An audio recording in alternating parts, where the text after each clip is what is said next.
രാഷ്ട്രീയവും ഒന്നും കോൺഗ്രസിൽ പുതുമയല്ലെങ്കിലും ഒന്നാമനാരെന്ന ചർച്ചയിൽ അസാധാരണ പ്രതിസന്ധി നേരിടുന്ന കോൺഗ്രസിനെയാണ് സമീപകാലത്ത് കാണുന്നത്.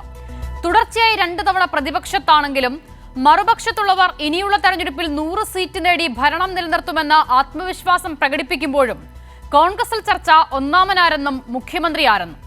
ഏറ്റവും ഒടുവിൽ ഹൈക്കമാൻഡ് കെ സുധാകരന്റെ പിന്തുണ പ്രഖ്യാപിക്കുന്നതോടെ സുധാകരനുമായി സഹകരിച്ച് മുന്നോട്ട് പോകണമെന്ന താക്കീത് കൂടി നൽകുന്നതോടെ വി ഡി സതീശന്റെ എല്ലാ നീക്കങ്ങൾക്കും തിരിച്ചടി നേരിടുകയാണോ?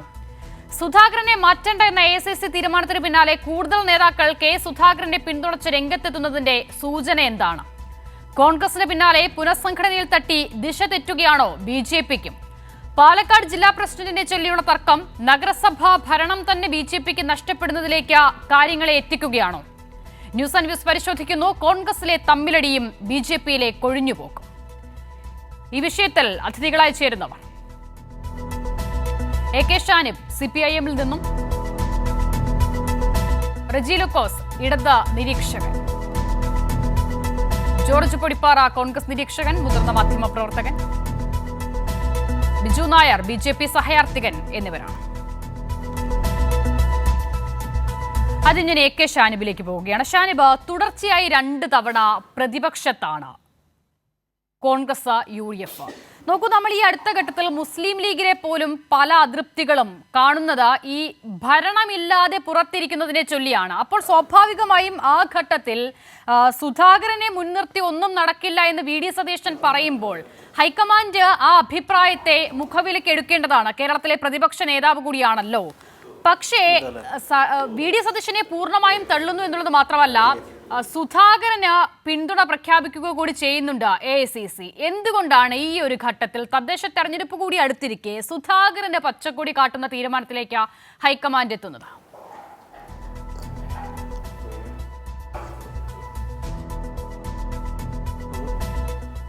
ശരി, ഞാൻ ഷാനിബിലേക്ക് മടങ്ങിയെത്താം. ഇപ്പോൾ ഷാനിബ് കേൾക്കുന്നുണ്ടോ?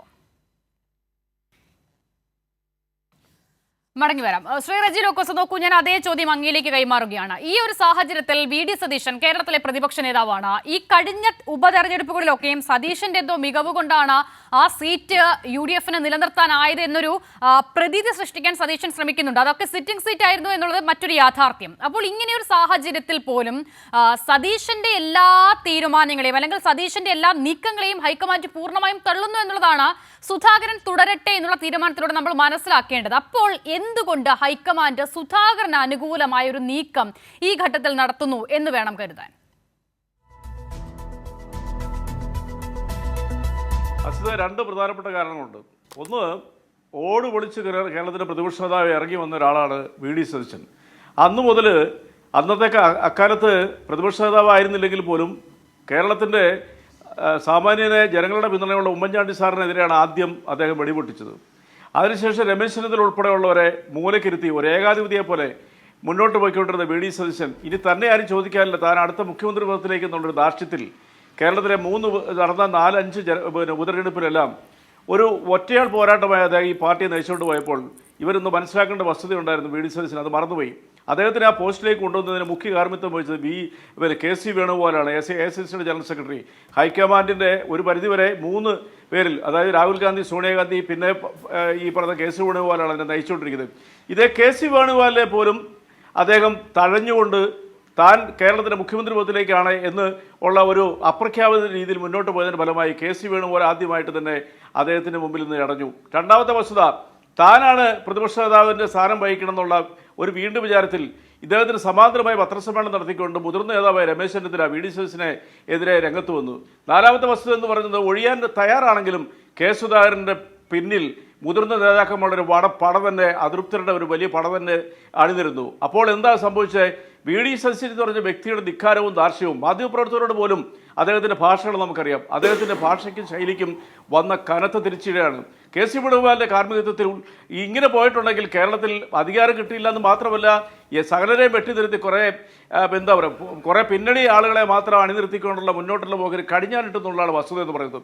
ഇനി മറ്റൊരു വസ്തുത എന്ന് പറയുന്നത്, രമേശ് ചെന്നിത്തലയെ മുന്നിൽ നിർത്തിക്കൊണ്ടുള്ള ഈ നീക്കത്തിന് അതിൻ്റെ പിന്നിൽ കെ സുധാകരൻ എന്ന് പറഞ്ഞ വ്യക്തിയോടുള്ള പിന്തുണ മാത്രമല്ല, കെ സുധാകരന് പകരം ഒരാളെ പിന്നെ ഈ KPCC പ്രസിഡന്റ് സ്ഥാനത്തേക്ക് കൊണ്ടുവരണമെന്ന് കഴിഞ്ഞ രാഷ്ട്രീയകാര്യ സമിതിയിൽ പ്രസംഗിച്ചപ്പോൾ അദ്ദേഹത്തിന് സത്യസന്ധമായി പറയുകയാണെങ്കിൽ കഴിഞ്ഞ 3 വർഷത്തിനിടയിൽ ആദ്യമായിട്ട് സതീശിനെതിരെ ഒരു വലിയ രീതിയിലുള്ള ഒരു പ്രകമ്പനം തന്നെ ഇവിടെ ഉണ്ടായി ആ സമിതി യോഗത്തിൽ. എന്താണ്, പൊതുവെ മൗനി എന്നറിയപ്പെടുന്ന AP അനിൽകുമാർ വണ്ടൂർ MLA അദ്ദേഹത്തിനെതിരെ ശക്തമായ രീതിയിൽ ഭാഷയെ അദ്ദേഹം നേരിട്ടു. എന്താ കാരണം? ഇദ്ദേഹം പറഞ്ഞ ഒരു വാക്യമാണ് അതിലവിടെ അദ്ദേഹത്തിന് പ്രകോപിപ്പിക്കാൻ കാരണം. AP അനിൽകുമാർ ഒരിക്കലും ഒറ്റയ്ക്കാകുന്നുള്ളത് നമുക്ക് വളരെ വ്യക്തമാണ്. താനൊരു സർവേ നടത്തിയെന്ന് 61 ഇടത്ത് ജയിക്കുമെന്ന് പറഞ്ഞപ്പോൾ നിങ്ങളാരാണ് സർവേ നടത്താൻ, AICC അല്ലേ നടത്തണ്ടേ എന്ന കൃത്യമായ രീതിയിലുള്ള ശക്തമായ ചോദ്യത്തിന് മുമ്പിൽ പതറിയ VD സതീശൻ പിന്നീട് ആ പ്രസംഗം പൂർത്തീകരിക്കാൻ അവിടെ ഇരിക്കേണ്ട ഗതികേട് വന്നു. നമുക്കറിയാം എല്ലാവരെയും ഇപ്പം പുതുപ്പള്ളി തെരഞ്ഞെടുപ്പിന് ശേഷവും നടന്ന പത്രസമ്മേളനം, ആലപ്പുഴയിൽ നടത്തിയ പത്രസമ്മേളനത്തിലൊക്കെ കെ സുധാകരൻ ഇവരും തമ്മിലുള്ള ശണ്ട വളരെ അവകാശമായ ഒരു ചിത്രം കേരളത്തിൽ വരച്ചു കാട്ടിയിരുന്നപ്പോൾ ആ പാർട്ടിക്കുള്ളിൽ തന്നെ വെല്ലുവിളി പോയിരുന്നു. അപ്പോൾ കെ സുധാകരനെ മുന്നിൽ നിർത്തിക്കൊണ്ട് രമേശ് ചെന്നിത്തലയും KC വേണുഗോപാലിൻ്റെയും അതിനോടൊപ്പം ഇടയ്ക്ക് നമ്മുടെ തിരുവഞ്ചൂർ രാധാകൃഷ്ണൻ ഉൾപ്പെടെയുള്ളവരുടെ നേതൃത്വത്തിൽ വന്ന ഒരു വലിയ രീതിയിലുള്ള കൊട്ടാര വിപ്ലവമാണ് ഇപ്പം കോൺഗ്രസ് ഇറങ്ങിക്കൊണ്ടിരുന്നത്. എന്നാൽ മറ്റൊരു രസകരമായ ഒരു കാര്യത്തോടെ പറയാനുള്ള സമയം തരണം. അതായത് ബഹുമാനപ്പെട്ട രമേശ് ചെന്നിത്തല ചില സമുദായ നേതാക്കളുടെ പരിപാടികൾ, ഇപ്പം NSSൻ്റെ ആണെങ്കിലും SNDP ആണെങ്കിലും അതുപോലെ തന്നെ മറ്റ് മുസ്ലിം ലീഗിൻ്റെ നേതൃത്വത്തിലുള്ള സമസ്തയുടെ ഒരു പരിപാടിയിലൊക്കെ പങ്കെടുത്ത് ഈ VD സതീശനെ വെല്ലുവിളിച്ച് മുന്നോട്ട് പോയിക്കൊണ്ടിരുന്നപ്പോൾ VD സതീശന് വന്നൊരു നാണക്കേടെന്ന് പറയുന്നത് മാരാമൺ കൺവെൻഷനിൽ തന്നെ പ്രസംഗിക്കാനായിട്ട് ക്ഷണിച്ചിട്ടുള്ളൊരു അവകാശവാദം ആ കൺവെൻഷൻ നടത്തിപ്പുകാരായ മാർത്തോമ സഹോദരനെ തള്ളിക്കളഞ്ഞത് VD സതീശനെ സംബന്ധിച്ചുള്ള കനത്ത ആഘാതമാണ്. അതിന് പകവീട്ടി രമേശ് ചെന്നിത്തല മൂലക്കിരുത്താനാണ് അദ്ദേഹം ഇന്നലെ മലയോര കർഷക പ്രണയവുമായിട്ട് കണ്ണൂർ ജില്ലയിലെ കരുവഞ്ചാൽ എന്ന് പറയുന്ന സ്ഥലത്തു നിന്നൊരു മലയോര സംരക്ഷണ യാത്ര തുടങ്ങിയത്. അത് സത്യം പറയുകയാണെന്നുണ്ടെങ്കിൽ 41 നിയോജകമണ്ഡലം കേരളത്തിൽ ഈ മലമ്പ്രദേശങ്ങളിൽ എന്താ പറയുക നമ്മുടെ വനപ്രദേശവുമായി ചേർന്നതും ഈ വന്യമൃഗങ്ങളുടെ ഭീഷണി നേരിടുന്നതുമായ ഈ പ്രദേശങ്ങളിലെ ജനങ്ങളുടെ ഭീതി മുതലെടുക്കാനായിട്ട് VD സതീശൻ നടത്തിയതിനകത്ത് ഒരു അധാർമികതയുണ്ട്. എന്താ പറയുമോ, 2011 മുതൽ 2016 വരെ കേരളം ഭരിച്ച ഉമ്മൻചാണ്ടി സർക്കാരിൽ ഹരിത MLA-മാരെന്ന് പറഞ്ഞൊരു സംഘം സൃഷ്ടിച്ചു. ആര്? VD സതീശൻ. അന്ന് VD സതീശൻ്റെ ഓരോ വാക്കുകളും ഈ മലയോര കർഷകർ ഭയത്തോടെയും ഭയപ്പെടുന്ന രീതിയിൽ ഭീതിജനമായ രീതിയിൽ കേട്ടോണ്ടിരുന്നത്. എന്താ പറഞ്ഞേ, കസ്തൂരിരംഗൻ ഗാഡ്ഗിൽ റിപ്പോർട്ടിൽ 4 കിലോമീറ്റർ പിന്നീട് 1 കിലോമീറ്ററുമായി ബഫർ സോൺ ചുരുക്കിയപ്പോൾ ഇദ്ദേഹത്തിന്റെ നേതൃത്വത്തിലുള്ള MLA-മാർ ഇദ്ദേഹം നേതൃത്വത്തിൽ നിയമസഭയിൽ പുറത്ത് പ്രക്ഷോഭം ഉണ്ടാക്കി. എന്താ, 11 കിലോമീറ്റർ ബഫർ സോൺ ഉണ്ടാക്കണം. സുൽത്താൻ ബത്തേരി പോലെയുള്ള കട്ടപ്പന പോലെയുള്ള പട്ടണങ്ങൾ പോലും വന്യമൃഗങ്ങളുടെയും വനങ്ങളുടെയും കാർന്നു തിരുന്ന ഒരു സാഹചര്യത്തിൽ ആ ഭീഷണി നിലനിൽക്കുമ്പോൾ അതിനെ അനുകൂലിച്ചുകൊണ്ട് 11 കിലോമീറ്റർ ബഫർ സോൺ ഉണ്ടാക്കണമെന്ന് പറഞ്ഞ് പ്രക്ഷോഭം നയിച്ച VD സതീശനാണ് ശരിക്കും വഞ്ചനാപരമായ ഒരു യാത്ര ഇപ്പോൾ നടത്തിക്കൊണ്ടിരിക്കുന്നത് മലയോര കർഷകരെ പറ്റിക്കാൻ. ഈ നിയമം കൊണ്ടുവന്നവരെ കോൺഗ്രസ് ആണ് കേന്ദ്രത്തിൽ. അപ്പോൾ മലയോര കർഷക ജാതി എന്ന് പറയുന്നത് മലയോരത്തെ ജനങ്ങൾക്ക് ബുദ്ധിയുള്ളവരാണെങ്കിൽ, ഓർമ്മശക്തി നഷ്ടപ്പെടാത്തവരാണെങ്കിൽ അവർക്കൊന്നും അങ്ങനെ ഓർമ്മ പോകത്തില്ല. VD സതീശനോട് ചോദിക്കണം, നിങ്ങൾ എന്തിനാണ് 11 കിലോമീറ്റർ ബഫർ സോണിന് വേണ്ടിയിട്ട് അത് ഘോരഘോരം ഹരിത MLA-മാരുടെ നേതാവായിട്ട് കേരളത്തിലുടനീളം പ്രസംഗിക്കുകയും പ്രക്ഷോഭം നടത്തുകയും നിയമസഭയിൽ പലതവണ ആവർത്തിച്ച് പറഞ്ഞ് എന്തുകൊണ്ടെന്ന് ചോദിക്കണം. അപ്പോൾ അതൊരു വഞ്ചന. പക്ഷെ സംഭവിച്ചെന്താണ്, അതേ ദിവസം ഇന്നലെ കൃത്യം 5 മണിക്ക് ഈ ജാഥ അവിടെ ഉദ്ഘാടനം ചെയ്യുമ്പോൾ മറ്റൊരു കലാപരിപാടിയായിട്ട് രമേശ് ചെന്നിത്തല നമ്മുടെ ഇവിടെ എത്തിയിരിക്കുന്നു. മലപ്പുറത്ത് ബ്രൂവറിക്കെതിരെ അതേ അവിടുത്തെ കറക്റ്റ് സമയത്ത് അവിടുത്തെ MP-യെയും അവിടുത്തെ പഞ്ചായത്ത് പ്രസിഡന്റിനെ അണിനിരത്തിക്കൊണ്ട് അവിടെ ഇതിനെതിരെയുള്ള ഒരു പ്രക്ഷോഭം അദ്ദേഹം തുടങ്ങി. അപ്പൊ തന്നെ മനസ്സിലായില്ലേ, ഈ കോൺഗ്രസ് ഏതാണ്ട് പിളർന്നിരിക്കുന്നു. അതാണ് അതിന്റെ വസ്തുത. അങ്ങനെ നാണം കെട്ട അവകാശമായ രീതിയിൽ ഇത്തവണ നിലവിലുള്ള MLA-മാരുടെ പകുതി പോലും കിട്ടാത്ത സാഹചര്യത്തിലേക്ക് കേരളത്തിൽ അടുത്ത നിയമസഭാ തെരഞ്ഞെടുപ്പ് കടന്നു പോകുമെന്നുള്ള വ്യക്തമ ബോധ്യം ഇവിടുത്തെ ഇടതുപക്ഷത്തിനുമല്ല, യഥാർത്ഥത്തിൽ കോൺഗ്രസിനാണ് വന്നു ഒഴിച്ചിരിക്കുന്നത്. കോൺഗ്രസ് വലിയൊരു ഗതികേടിലേക്കും. ശ്രീ ജോർജ് പൊടിപ്പാറ, സുധാകരനുമായുള്ള ഏറ്റുമുട്ടലിൽ VD സതീശന് വലിയൊരു തിരിച്ചടി നേരിടുന്നു എന്നുള്ളത് മാത്രമല്ല, സുധാകരനുമായി എല്ലാ നിലയിലും യോജിച്ച് മുന്നോട്ട് പോകണം എന്നുള്ളൊരു അന്ത്യശാസനം കൂടി നൽകുകയാണ് ഹൈക്കമാൻഡ്.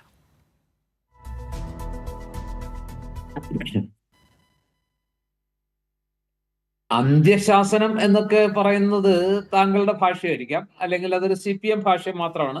സ്വാഭാവികമായിട്ടും കൈരളി ചാനലിനും ആ ഒരു ഭാഷ്യത്തിലൂടെ മാത്രമേ അതിനെ അങ്ങനെ കാണാൻ കഴിയുള്ളൂ. അതുകൊണ്ട് ഞാൻ അതിനോടൊന്നും യോജിക്കുന്നില്ല.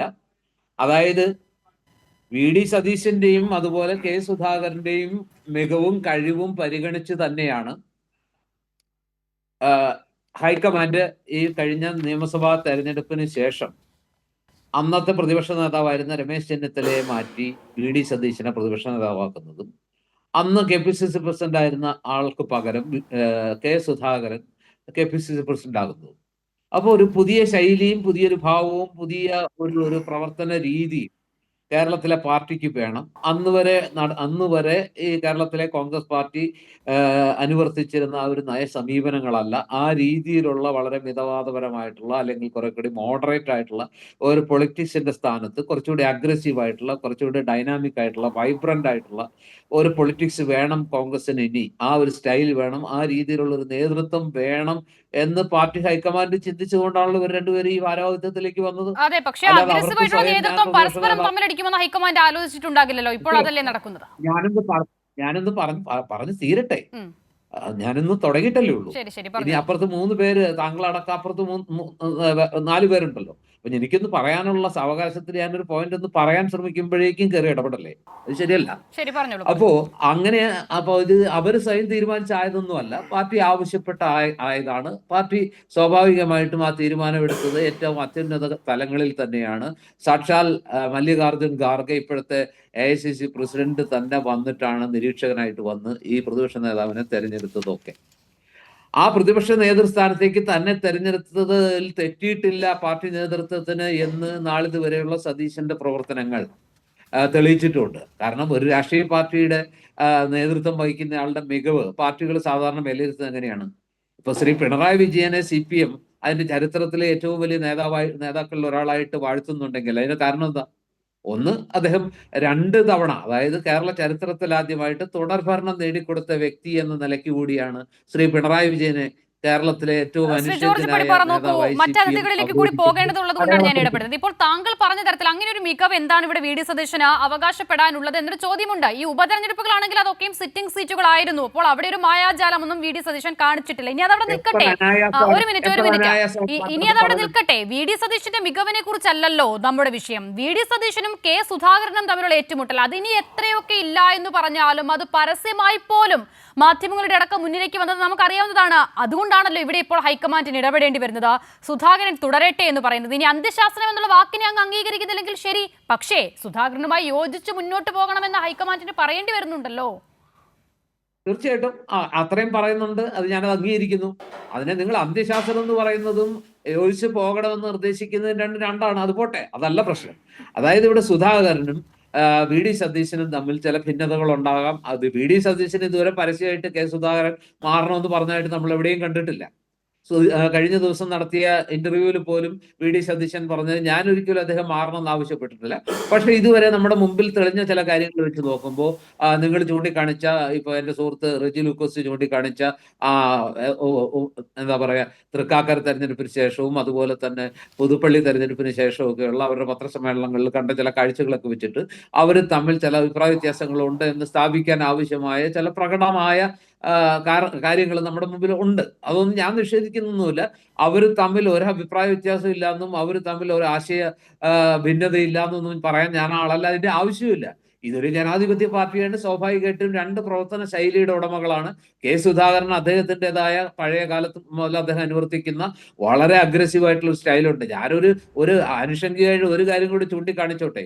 ഈ K സുധാകരനെ KPCC പ്രസിഡന്റ് ആക്കിയ സമയത്ത് നിങ്ങളാണ് ഈ കൈരളി ചാനലും അതുപോലെ CPM-ഉമാണ് അദ്ദേഹത്തിന്റെ BJP ബന്ധം ആലോചിച്ച് അതായത് ശാഖയ്ക്ക് കാവൽ നിന്ന ആളാണ് അദ്ദേഹം. മറ്റേ മോൻസൺ മാവുങ്കലിന്റെ കേസിൽ പെട്ട ആളാണ്. മാത്രമല്ല അദ്ദേഹം നാളെ ആദ്യത്തെ അവസരത്തിൽ അദ്ദേഹം BJP-യിലേക്ക് പോകുമെന്ന് പറഞ്ഞ് ഏറ്റവും പ്രചണ്ഡമായ, അതിരൂക്ഷമായ, താങ്ങാൻ പറ്റാത്ത രീതിയിലുള്ള ആരോപണങ്ങൾ കെട്ടഴിച്ചു വിട്ടത് അദ്ദേഹത്തെ ശരശയിലാക്കിയത്. പക്ഷെ ഇപ്പൊ നിങ്ങൾക്ക് സ്വാഭാവികമായിട്ടും സുധാകരനോട് ആ വിരോധമൊന്നുമില്ല. മറിച്ച് നിങ്ങളുടെ വിരോധം നിങ്ങൾ നമുക്കിവിടെ സുധാകരനോട് വിരോധമോ VD സതീശനോട് താല്പര്യവും ഇല്ല. ശ്രീ ജോർജ് പൊടിപ്പാറ അങ്ങനെ ഒരു അഭിപ്രായം പറഞ്ഞതേ ഇല്ലല്ലോ. പാർട്ടിക്കുള്ളിലുള്ള വിഷയത്തിൽ ഹൈക്കമാൻഡ് ആർക്കൊപ്പം നിൽക്കുന്നു, അത് സുധാകരനൊപ്പമാണ് എന്ന് പറയുമ്പോൾ അവിടെ VD സതീശൻ മുന്നോട്ട് വെച്ച ആയുധങ്ങൾ എവിടെ എന്നുള്ള ചോദ്യം മാത്രമേ ഉള്ളൂ. ഞാൻ മടങ്ങി വരാം അങ്ങയിലേക്ക്. ഞാൻ ഇടപെട്ടോട്ടെ ദയവായി.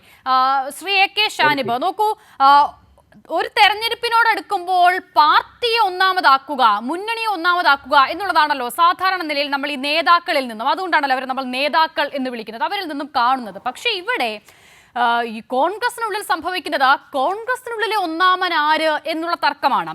ഇപ്പോൾ പൊടിപ്പാറ പറഞ്ഞതുപോലെ കഴിഞ്ഞ കുറച്ച് നാളുകളായുള്ള ചില സാഹചര്യങ്ങളൊന്നും എടുത്തു നോക്കൂ. അതിൽ തന്നെ K സുധാകരൻ, ഇപ്പോൾ ഇന്നലെ ഈ റെജി ലൂക്കോസ് പറഞ്ഞതുപോലെ ഈ മലയോര ജാഥയിലടക്കം കോൺഗ്രസിനെ ആകെ പ്രതിസന്ധിയിലാക്കുന്ന ഒരു പ്രഖ്യാപനം, ഒരു പ്രതികരണം സുധാകരൻ ആ വേദിയിൽ നടത്തുന്നുണ്ട്. ഷാനിബ് ശ്രദ്ധിച്ചു കാണുമല്ലോ. ഈ വന്യജീവി ആക്രമണങ്ങളുമായി ബന്ധപ്പെട്ട് അത് തടയാൻ ശ്രമിച്ചു കോൺഗ്രസ് സർക്കാർ. പക്ഷെ അത് കഴിയില്ല എന്ന് മനസ്സിലായപ്പോൾ ഞങ്ങൾ ആ പണി അങ്ങ് നിർത്തി എന്നൊക്കെയാണ് അദ്ദേഹം പറയുന്നത്. അപ്പോൾ ഇങ്ങനെ വാവിട്ട വാക്കുകൾ നിരന്തരം പറയുന്നുണ്ട്. അത് പാർട്ടിയെ പ്രതിരോധത്തിലാക്കുന്നുണ്ട്, മുന്നണിയെ പ്രതിരോധത്തിലാക്കുന്നുണ്ട്, പ്രത്യേകിച്ചും ഒരു തെരഞ്ഞെടുപ്പിലേക്ക് പോകുന്ന ഘട്ടത്തിൽ കൂടി.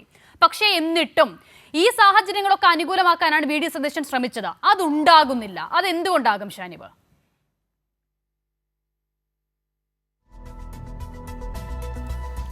ഇവിടെ ഈ ആശയപരമായിട്ടുള്ള എന്തെങ്കിലും ഒരു തർക്കമോ എന്തെങ്കിലും ഒരു പ്രശ്നമോ അല്ല കോൺഗ്രസിനകത്ത് നടക്കുന്നത് എന്നുള്ളതാണ്. ഇപ്പോൾ നേരത്തെ സൂചിപ്പിച്ച ഈ മലയോര ജാഥയുമായി ബന്ധപ്പെട്ട വേദിയിൽ കെ സുധാകരൻ പ്രസംഗിച്ചതാണെങ്കിലും, അതേസമയം അവിടെ വി ഡി സതീശൻ ഉദ്ഘാടനം ചെയ്യുന്ന അതേ സമയത്ത് രമേശ് ചെന്നിത്തല പാലക്കാട് സമരവുമായി ബന്ധപ്പെട്ട പ്രഖ്യാപനം നടത്തിയതാണെങ്കിലും, ഇതെല്ലാം ഏതെങ്കിലും ഒരു ആശയപരമായ മുന്നേറ്റത്തിൻ്റെ ഭാഗമായി അത്തരത്തിലൊരു തർക്കമല്ല. അത്തരത്തിലുള്ള കാര്യങ്ങളിൽ ഏത് നിലപാട് സ്വീകരിക്കണം എന്ന കാര്യവുമായി ബന്ധപ്പെട്ട തർക്കമല്ല കോൺഗ്രസ് നടക്കുന്നത്. കോൺഗ്രസിൽ മൂപ്പിളമ തർക്കം ആണ് ഇപ്പോൾ നടന്നുകൊണ്ടിരിക്കുന്നത്. ആരാണ് മുന്നിൽ, ആരാണ് മൂത്തത് എന്ന തർക്കം ഇപ്പോൾ കോൺഗ്രസിൽ, ഇപ്പോൾ എന്നല്ല, കോൺഗ്രസിൽ കുറേ കാലമായിട്ട് അത്തരത്തിൽ തർക്കങ്ങൾ ഉണ്ടാകാറുണ്ട്.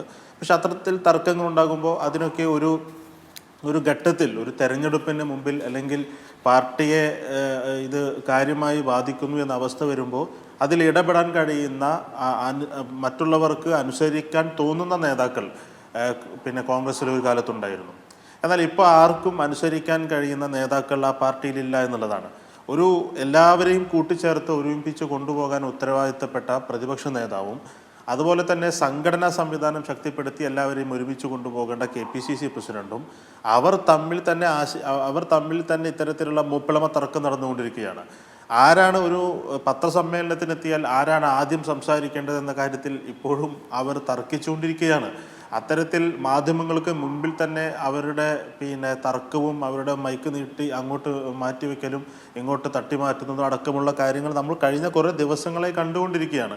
ഇവിടെ ജോർജ് പൊടിപ്പാറ ഇങ്ങനെ വി ഡി സതീശന് വേണ്ടി ന്യായീകരിക്കുകയാണ്. വി ഡി സതീശന്റെ വക്കാലത്ത് ഏറ്റെടുത്താണ് അദ്ദേഹം സംസാരിച്ചുകൊണ്ടിരിക്കുന്നത്. അതുകൊണ്ടാണല്ലോ അദ്ദേഹം KPCC പ്രസിഡന്റുമായി ബന്ധപ്പെട്ട പല ആരോപണങ്ങളും ആരെങ്കിലും ഉന്നയിക്കാൻ പറഞ്ഞാൽ തന്നെ അത് ഉന്നയിക്കണം എന്ന തരത്തിൽ അദ്ദേഹം അതൊക്കെ ചൂണ്ടിക്കാണിക്കുന്നത്. പറഞ്ഞോളൂ ഷാനിബ്, പറഞ്ഞോളൂ. കേട്ടില്ല. അദ്ദേഹം ഒരു എതിരഭിപ്രായം പറഞ്ഞതാണ്. ഞാൻ അദ്ദേഹത്തോട് ചോദിക്കാം. ഷാനിബിന്റെ അവസരം. അപ്പൊ ശരി. അപ്പോൾ ഇങ്ങനെ ഞാൻ ചോദിക്കുന്നത്, ഇപ്പോൾ ജോർജ് പൊടിപ്പാറക്ക് അറിയുമെങ്കിൽ അദ്ദേഹം പറഞ്ഞു തരണം. അദ്ദേഹം ഇപ്പോൾ കോൺഗ്രസിൻ്റെ മുഴുവൻ സംഘടനാ കാര്യങ്ങൾ അദ്ദേഹത്തിന് അറിയില്ലെങ്കിലും അദ്ദേഹത്തിന് അറിയുന്ന ആളുകളോട് ചോദിച്ച് മറുപടി പറയാൻ ഒരു സമയം കൂടെ കൊടുത്തുകൊണ്ട് ഞാൻ ചോദിക്കുകയാണ്. KPCC എന്ന് പറയുന്ന സംവിധാനത്തിൻ്റെ സ്ട്രക്ചർ എന്താണിപ്പോൾ? എത്ര KPCC ഭാരവാഹികളുണ്ട്? എത്ര KPCC സെക്രട്ടറിമാരുണ്ട്, ജനറൽ സെക്രട്ടറിമാരുണ്ട്, KPCC വൈസ് പ്രസിഡന്റുമാരുണ്ട്? ഈ വൈസ് പ്രസിഡന്റ്, വർക്കിംഗ് പ്രസിഡന്റ് എന്നൊക്കെ പറയുന്ന സംവിധാനം എന്നാണ് കോൺഗ്രസിനകത്ത് KPCCക്കകത്ത് ഉണ്ടായി തുടങ്ങിയത്? എന്തുകൊണ്ടാണ് ഇവിടെ രാഷ്ട്രീയകാര്യ സമിതി ഉണ്ടാക്കിയത്? രാഷ്ട്രീയകാര്യ സമിതിയും ഈ കോൺഗ്രസിൻ്റെ ഭരണഘടനയും തമ്മിൽ എന്ത് ബന്ധമാണുള്ളത്? കോൺഗ്രസിൻ്റെ ഭരണഘടനയിൽ രാഷ്ട്രീയകാര്യ സമിതി എന്ന് പറയുന്ന ഒരു സംവിധാനം തന്നെയില്ല. പക്ഷെ എന്തുകൊണ്ടാണ് അങ്ങനെ ഉണ്ടാക്കേണ്ടി വന്നത്?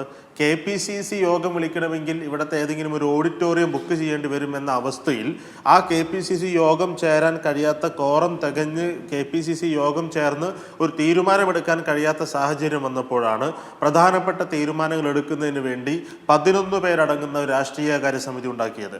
ഇന്നിപ്പോൾ രാഷ്ട്രീയകാര്യ സമിതിയുടെ അവസ്ഥ എന്താണ്? 35-45 പേരടങ്ങുന്ന ഒരു രാഷ്ട്രീയകാര്യ സമിതിയായി രാഷ്ട്രീയകാര്യ സമിതി മാറിയിരിക്കുകയാണ്. അതിങ്ങനെ കൂടി അതും ഒരു ഓഡിറ്റോറിയത്തിലേക്ക് അതിൻ്റെ യോഗം മാറ്റേണ്ട സാഹചര്യത്തിലേക്ക് പോവുകയാണ്. അപ്പോൾ അങ്ങനെ വരുമ്പോൾ ഇനി രാഷ്ട്രീയകാര്യ സമിതി പ്രോ എന്ന പേരിൽ ഒരെണ്ണം കൂടി ഉണ്ടാക്കേണ്ട ഒരു അവസ്ഥ. ഞാൻ പറയുന്ന ഒരു സംഘടനാ കൾച്ചർ, ഒരു സംഘടനാ ബോധം, ഒരു സംഘടനാ സംസ്കാരം കോൺഗ്രസിനില്ല എന്നുള്ളതാണ്. CPM അതിൻ്റെ ഓരോ സമ്മേളനങ്ങളിലൂടെ അതിൻ്റെ അഭിപ്രായ വ്യത്യാസങ്ങൾ മുഴുവൻ പരിഹരിച്ചുകൊണ്ട് സമ്മേളനങ്ങൾ നടത്തി, താഴെ തട്ടിൽ നിന്ന് സമ്മേളനങ്ങൾ നടത്തി, ബ്രാഞ്ച് സമ്മേളനങ്ങളും വില്ലേജ് സമ്മേളനങ്ങളും ലോക്കൽ സമ്മേളനങ്ങളും ഏരിയ സമ്മേളനങ്ങളും ജില്ലാ സമ്മേളനങ്ങളും പൂർത്തിയാക്കി സംസ്ഥാന സമ്മേളനം നടത്തി ആ പാർട്ടി അടുത്ത ഒരു 3 വർഷത്തേക്ക് ആ പാർട്ടി എങ്ങനെ മുന്നോട്ട് പോകണം എന്ന കാര്യത്തെക്കുറിച്ച് സംഘടനാ രേഖ ഉണ്ടാക്കുകയാണ്. കോൺഗ്രസിന് അത്തരത്തിലൊരു സംഘടനാ ബോധവുമില്ല എന്ന് മാത്രമല്ല, ഏതെങ്കിലും ആളുകൾ മുന്നിലേക്ക് വരുമ്പോൾ അവരുടെ ഒരു കോക്കസ് ഉണ്ടാക്കാൻ ശ്രമിക്കുകയാണ്. ആ കോക്കസ് ഉണ്ടാക്കാൻ ശ്രമിച്ചതിൽ പരാജയപ്പെട്ട് നിൽക്കുന്ന വി.ഡി. സതീശനെയാണ് കഴിഞ്ഞ കുറേ ദിവസങ്ങളായി നമ്മൾ കാണുന്നത്. കഴിഞ്ഞ കുറേ മാസങ്ങളോളം ഞാനാണ് ഇതിൻ്റെ ചാമ്പ്യൻ എന്ന മട്ടിൽ എല്ലാം ജയിക്കുന്ന തെരഞ്ഞെടുപ്പിൻ്റെ മുമ്പിലൊക്കെ പോയി നിന്നിട്ട്, ഒന്ന് പുതുപ്പള്ളി തെരഞ്ഞെടുപ്പാണ്, അത് ഉമ്മൻചാണ്ടിയുടെ മരണശേഷം നടന്ന തെരഞ്ഞെടുപ്പാണ്. പിന്നെ തൃക്കാക്കര തെരഞ്ഞെടുപ്പ് പി.ടി. തോമസിന്റെ മരണശേഷം നടന്ന തെരഞ്ഞെടുപ്പാണ്. പാലക്കാട് തെരഞ്ഞെടുപ്പ് എന്ന് പറയുന്നത് UDFന്റെ സിറ്റിംഗ് സീറ്റാണ്. അവിടെ BJP 2ാം സ്ഥാനത്ത് നിൽക്കുന്നു. സ്വാഭാവികമായി BJPയെ പരാജയപ്പെടുത്തുന്നതിന് വേണ്ടി സ്റ്റാറ്റസ് കോ നിലനിർത്തുന്നതിന് വേണ്ടി ജനങ്ങൾ വോട്ട് ചെയ്യുന്ന സാഹചര്യം ഉണ്ടാകുന്നു. ഇങ്ങനെ ജയിക്കുന്ന തെരഞ്ഞെടുപ്പിന്റെ മുമ്പിൽ പോയി നിന്നിട്ട് ഇതെല്ലാം ഞാനാണ് എന്ന് പറയുന്ന നമ്മുടെ ജാലിയം കണാരനെ പോലെ ഞാനാണിതെല്ലാം എന്ന് പറഞ്ഞ് നിന്നെടുത്ത് നിന്ന് അതിനെതിരെ ആളുകൾ പ്രതിഷേധിക്കാൻ തുടങ്ങിയിരിക്കുന്നു എന്നുള്ളതാണ്. രമേശ് ചെന്നിത്തല പോലെയുള്ള നേതാക്കളും സുധാകരനെ പോലെയുള്ള നേതാക്കളും ഒക്കെ ആ പാർട്ടിക്കകത്ത് ഇത്തരത്തിലുള്ള കോക്കസുകൾ ഉണ്ടാക്കാൻ അവരും ശ്രമിക്കുന്നു. അവർ വി.ഡി. സതീശനെതിരെ ഒരുമിച്ച് നിൽക്കുന്ന സാഹചര്യം ഉണ്ടാകുന്നു. നമ്മൾ വി.ഡി. സതീശനെതിരെ ഒരു നിലപാട് സ്വീകരിക്കുമ്പോൾ ഞങ്ങൾ സുധാകരനെ അനുകൂലിക്കുന്നു എന്നല്ല. CPMന്റെ നിലപാട് പറയുന്നത് ആ രാഷ്ട്രീയ പാർട്ടിക്ക് എന്ത് രാഷ്ട്രീയം പറയാനുണ്ട്, എന്ത് സംഘടനാ ബോധമുണ്ട്, എന്താണ് നിങ്ങളുടെ സംഘടന, നിങ്ങളുടെ പ്രവർത്തനത്തിൻ്റെ മുദ്രാവാക്യം എന്താണ്?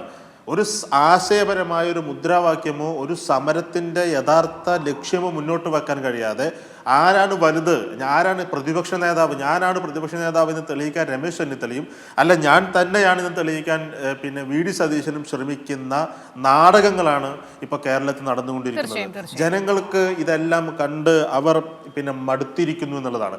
ഇപ്പോൾ പാലക്കാട് തന്നെ ഇപ്പോൾ നമുക്കറിയാം BJPയുമായി ബന്ധപ്പെട്ട വിഷയങ്ങൾ. പാലക്കാട് നഗരസഭയിൽ നിന്ന് BJPയെ മാറ്റണം, അധികാരത്തിൽ നിന്ന് അവരെ താഴെ ഇറക്കണമെന്ന അഭിപ്രായമുള്ള ആളുകളാണ് ഈ പാലക്കാട് ജില്ലയിലെ മതേതര ജനാധിപത്യ വിശ്വാസികൾ. അതിനുള്ള ഏത് അവസരം ഉപയോഗപ്പെടുത്തണം എന്നാണ് ഇവിടുത്തെ ജനങ്ങൾ ആഗ്രഹിക്കുന്നത്. എന്നാൽ കോൺഗ്രസ് ആ അവസരം ഉപയോഗപ്പെടുത്താൻ ശ്രമിക്കുന്നില്ല എന്നുള്ളതാണ്. ഇപ്പോൾ ഒച്ചപ്പാടും ബഹളവും ഒക്കെ ഉണ്ടാക്കിയാൽ പോലും നഗരസഭാ ഭരണത്തെ തൊടുന്ന അവസ്ഥയിലേക്ക് എത്തിയാൽ ഇത് ഒന്നും നടക്കാൻ പോകുന്നില്ല എന്നുള്ളത് വളരെ കൃത്യമായി നമുക്കറിയാം. അത് ഉന്നത തലത്തിൽ കോൺഗ്രസിന്റെയും RSSന്റെയും BJPയുടെയും നേതാക്കൾ തമ്മിൽ ഉണ്ടാക്കിയ ഒരു കരാറുണ്ട്. നിയമസഭാ തെരഞ്ഞെടുപ്പിൽ കോൺഗ്രസിനെ സഹായിക്കുകയും നഗരസഭയിൽ BJPയെ സഹായിക്കുന്ന തരത്തിലുണ്ടാക്കിയ കരാർ അവിടെ നിലനിൽക്കുന്ന കാലത്തോളം ഈ ചായക്കോപ്പയിലെ കൊടുങ്കാറ്റ് എന്ന മട്ടിൽ ഇവിടെ വിഭാഗീയത, തർക്കങ്ങൾ, അവിടെ യോഗം എന്നൊക്കെ പറഞ്ഞ് കുറേ വാർത്തകൾ ഉണ്ടാകും എന്നതല്ലാതെ അതിനപ്പുറത്ത് പാലക്കാട് നഗരസഭയിൽ ഏതെങ്കിലും തരത്തിലുള്ള ഒരു ഭരണമാറ്റത്തിന് കോൺഗ്രസിന്റെ മുന്നിലേക്ക് കൗൺസിലർമാർ നേരിട്ട് വന്ന് രാജിവെക്കാമെന്ന് പറഞ്ഞാലും രാജിവെക്കരുത് എന്ന് അവരോട് നിർദ്ദേശം കൊടുക്കുന്ന കോൺഗ്രസിന്റെ നേതാക്കളാണ് ഈ പാലക്കാട് ഉള്ളത്. കൃത്യമായി ബോധ്യമുള്ളത്. വരാം. ആ വിഷയത്തിൽ ഒരു മറുപടി വേണം. ഞാൻ അതിനു മുൻപ് ശ്രീ ജോർജ് പൊടിപ്പാറയിലേക്ക് ഒരിക്കൽ കൂടി പോവുകയാണ്. ശ്രീ ജോർജ് പൊടിപ്പാറ, ഇവിടെ ഇപ്പോൾ സുധാകരനും വി.ഡി. സതീശനും തമ്മിലുള്ള പ്രശ്നം, സതീശനും ചെന്നിത്തലയും തമ്മിലുള്ള മുഖ്യമന്ത്രി സ്ഥാനത്തെ ചൊല്ലിയുള്ള പ്രശ്നം, മറ്റേത് സംഘടനാ പ്രശ്നങ്ങളാണ്. പക്ഷേ ഇതിനൊക്കെ അപ്പുറം ഇപ്പോൾ താങ്കൾ പറഞ്ഞതുപോലെ നേതാക്കൾ തമ്മിൽ അഭിപ്രായം ഉണ്ടായിക്കോട്ടെ, അഭിപ്രായ വ്യത്യാസങ്ങൾ വന്നോട്ടെ, ചർച്ചകൾ നടന്നോട്ടെ. പക്ഷേ കഴിഞ്ഞ ദിവസം നടന്ന യോഗത്തിലടക്കം ഇപ്പോൾ അനിൽകുമാർ ഉന്നയിച്ച വിഷയം വളരെ സജീവമായി എല്ലാവരും ചർച്ച ചെയ്തതാണല്ലോ. അപ്പോൾ ഈ ഒരു നിലയിലേക്ക് കാര്യങ്ങൾ മാറുന്നുണ്ട്. സതീശന്റെ ഈ ഏകാധിപത്യ സ്വഭാവത്തിനെതിരെ ഒരുപാട് പേർ ഇങ്ങനെ രംഗത്ത് വരുന്നു. ആ നിലയിൽ ഒരു തിരുത്തൽ വേണമെന്ന് സ്വാഭാവികമായും കോൺഗ്രസിന്റെ തന്നെ നേതാക്കളും പ്രവർത്തകരും ആവശ്യപ്പെടുകയല്ലേ. ഇതിലൊക്കെ പുറത്തുനിന്ന് കാണുന്ന നമ്മളെക്കാൾ ആ കാര്യത്തിൽ അവർക്ക് അല്പം കൂടി ബോധ്യമുണ്ട് എന്ന് തോന്നുന്നു. അതാണല്ലോ അനിൽകുമാറിന്റെ കഴിഞ്ഞ ദിവസത്തെ യോഗത്തിനുള്ളിലെ പരാമർശങ്ങളൊക്കെ കാണിക്കുന്നത്. അസിത, ഇപ്പൊ ഈ ഷാനിബ് പറഞ്ഞതിനോടൊന്നും എനിക്ക് ആ ആരോപണത്തോട് എനിക്ക് ഒറ്റ വാക്കിലെ ഉത്തരം പറയാനുള്ളൂ. ഷാനിബിന് എന്നാണ് ഈ കോൺഗ്രസിൽ ഇതൊക്കെ തെറ്റാണെന്ന് തോന്നി തുടങ്ങിയത്? ഷാനിബ് എത്ര കാലമായിട്ട് ഈ കോൺഗ്രസിൽ പ്രവർത്തിക്കുന്നു, യൂത്ത് കോൺഗ്രസ് പ്രവർത്തിക്കുന്നു? അന്നൊന്നും തോന്നാത്തൊരു വെളിപാട് ഇപ്പൊ ഈ 6 മാസം പാലക്കാട് ഉപതെരഞ്ഞെടുപ്പിൽ ഈ പറഞ്ഞ രാഹുൽ മാങ്കൂട്ടത്തിൽ സ്ഥാനാർത്ഥിയാകുന്നവരെ താങ്കൾക്ക് താല്പര്യമില്ലാത്ത ഒരാള് അല്ലെങ്കിൽ താങ്കളെ പോലുള്ളവരുടെ അഭിപ്രായങ്ങൾ വേണ്ടത്ര പരിഗണിക്കപ്പെട്ടില്ല, താങ്കൾക്ക് ആ പാർട്ടിയിൽ താങ്കൾ ആഗ്രഹിക്കുന്ന സ്ഥാനങ്ങൾ കിട്ടുന്നില്ല എന്നൊരു തോന്നലുണ്ടായത് എന്നാണിത്. പക്ഷെ അതങ്ങനെയല്ലല്ലോ ശ്രീ ജോർജ് പൊടിപ്പാറ. ഷാനിബായാലും സരിനായാലും ഒക്കെ അവർ പുറത്തേക്ക് വന്ന ശേഷം കൃത്യമായി കാര്യങ്ങൾ, വർഷങ്ങളുടെ കാര്യങ്ങളൊക്കെ പറഞ്ഞിരുന്നു. താങ്കൾക്ക് ഓർമ്മയില്ലേ? അസിതയോട് എനിക്ക് പറയാനുള്ളത്, ഇങ്ങനെയാണ് അസിത ഇടപെടുന്നതെങ്കിൽ എനിക്ക് ഈ ചർച്ചയിൽ താല്പര്യമില്ല. ഞാൻ സാധാരണ ഇതിൽ അങ്ങനെ പറയുന്ന ഒരാളല്ല. ഒരു ആങ്കർ ആകുമ്പോൾ വാദിക്കുന്നത് ശരിയാണ്. പക്ഷെ അദ്ദേഹം മുഴുവൻ ആരോപണങ്ങൾ ഉന്നയിച്ച് ഞാൻ ഒന്നും അസിതയ്ക്ക് പറയാനില്ല. പക്ഷെ ഞാൻ അദ്ദേഹത്തിന് ഒരു ചെറിയ മറുപടി കൊടുക്കുന്നേ ഉള്ളൂ. അപ്പോഴേക്കും അസിത അതിൽ ഇടപെടുകയാണ്. നിങ്ങൾ രാഷ്ട്രീയമായിട്ട് ഇടപെട്ടോ, അത് നിങ്ങളുടെ കടമയാണ്, നിങ്ങളുടെ ജോലിയുടെ ഭാഗമാണ്. അത് റെജി ലൂക്കോസിനൊക്കെ അറിയാം. ഞാനൊന്നും സാധാരണ രീതിയിൽ ഇത്തരം കാര്യങ്ങളിൽ ഒന്നും ഇടപെടാറില്ലാത്ത ഒരാളാണ്.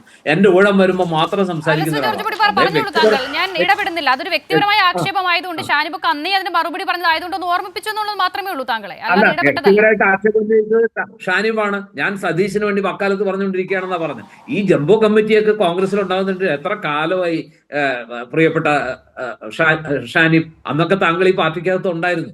ഇപ്പോഴാണ് താങ്കൾക്ക് ഈ വിഷമമൊക്കെ തോന്നുന്നത്. അതിന്റെ കാരണം എന്താണെന്ന് വെച്ചാൽ താങ്കൾ വേറൊരു പാർട്ടിയുടെ ഭാഗമായി ആ പാർട്ടിയെ ഉപേക്ഷിച്ച് പോയി. അതുകൊണ്ട് അങ്ങേക്ക് ഉണ്ടാകുന്ന വിഷമം എനിക്ക് ഉൾക്കൊള്ളാൻ പറ്റും. അങ്ങനെ ആ വിഷമിച്ചേ പറ്റൂ. അത് അങ്ങയുടെ ദൗത്യമാണ്, അങ്ങയുടെ നിയോഗമാണ്. അതെന്തെങ്കിലും ആവട്ടെ. ഇവിടെ ഇപ്പോ താങ്കൾ ചോദിച്ച അസ്മിത ചോദിച്ച ചോദ്യങ്ങൾക്ക് പറയാൻ, ഒരു പാർട്ടിക്കകത്ത് പ്രതിപക്ഷ നേതാവ് എന്ന് പറയുന്നത് ആ പാർട്ടിയിൽ ഒരു ഉന്നത പദവിയാണല്ലോ. ആ ഉന്നത പദവിയിൽ അവിടെ വരാനിരിക്കുന്ന 2 തെരഞ്ഞെടുപ്പുകൾ, പ്രത്യേകിച്ചും കോൺഗ്രസിന്റെ മുന്നിലുള്ള 2 വലിയ പരാജയങ്ങൾക്ക് ശേഷം 1.5 വർഷത്തിനപ്പുറം ഒരു നിയമസഭാ തെരഞ്ഞെടുപ്പ് നടക്കാൻ പോകുന്നു.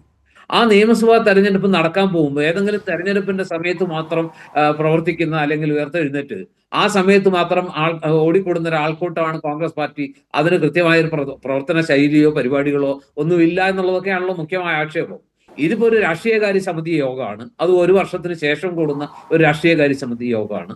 ആ യോഗത്തിൽ അതെന്തുകൊണ്ട് അത്രയും വൈകുന്നു, അതെന്തുകൊണ്ട് അത്ര എണ്ണം വരുന്നു, ഈ വക ചോദ്യത്തിന് ഉത്തരം പറയേണ്ട ബാധ്യത ഒന്നും എനിക്കില്ല. ആ പാർട്ടിക്കകത്ത് ഒരു രാഷ്ട്രീയകാര്യ സമിതിയുണ്ട്. ആ രാഷ്ട്രീയകാര്യ സമിതിയിൽ ഈ പറഞ്ഞ പോലെ 40-ന് മീതെ അംഗങ്ങളുണ്ട്.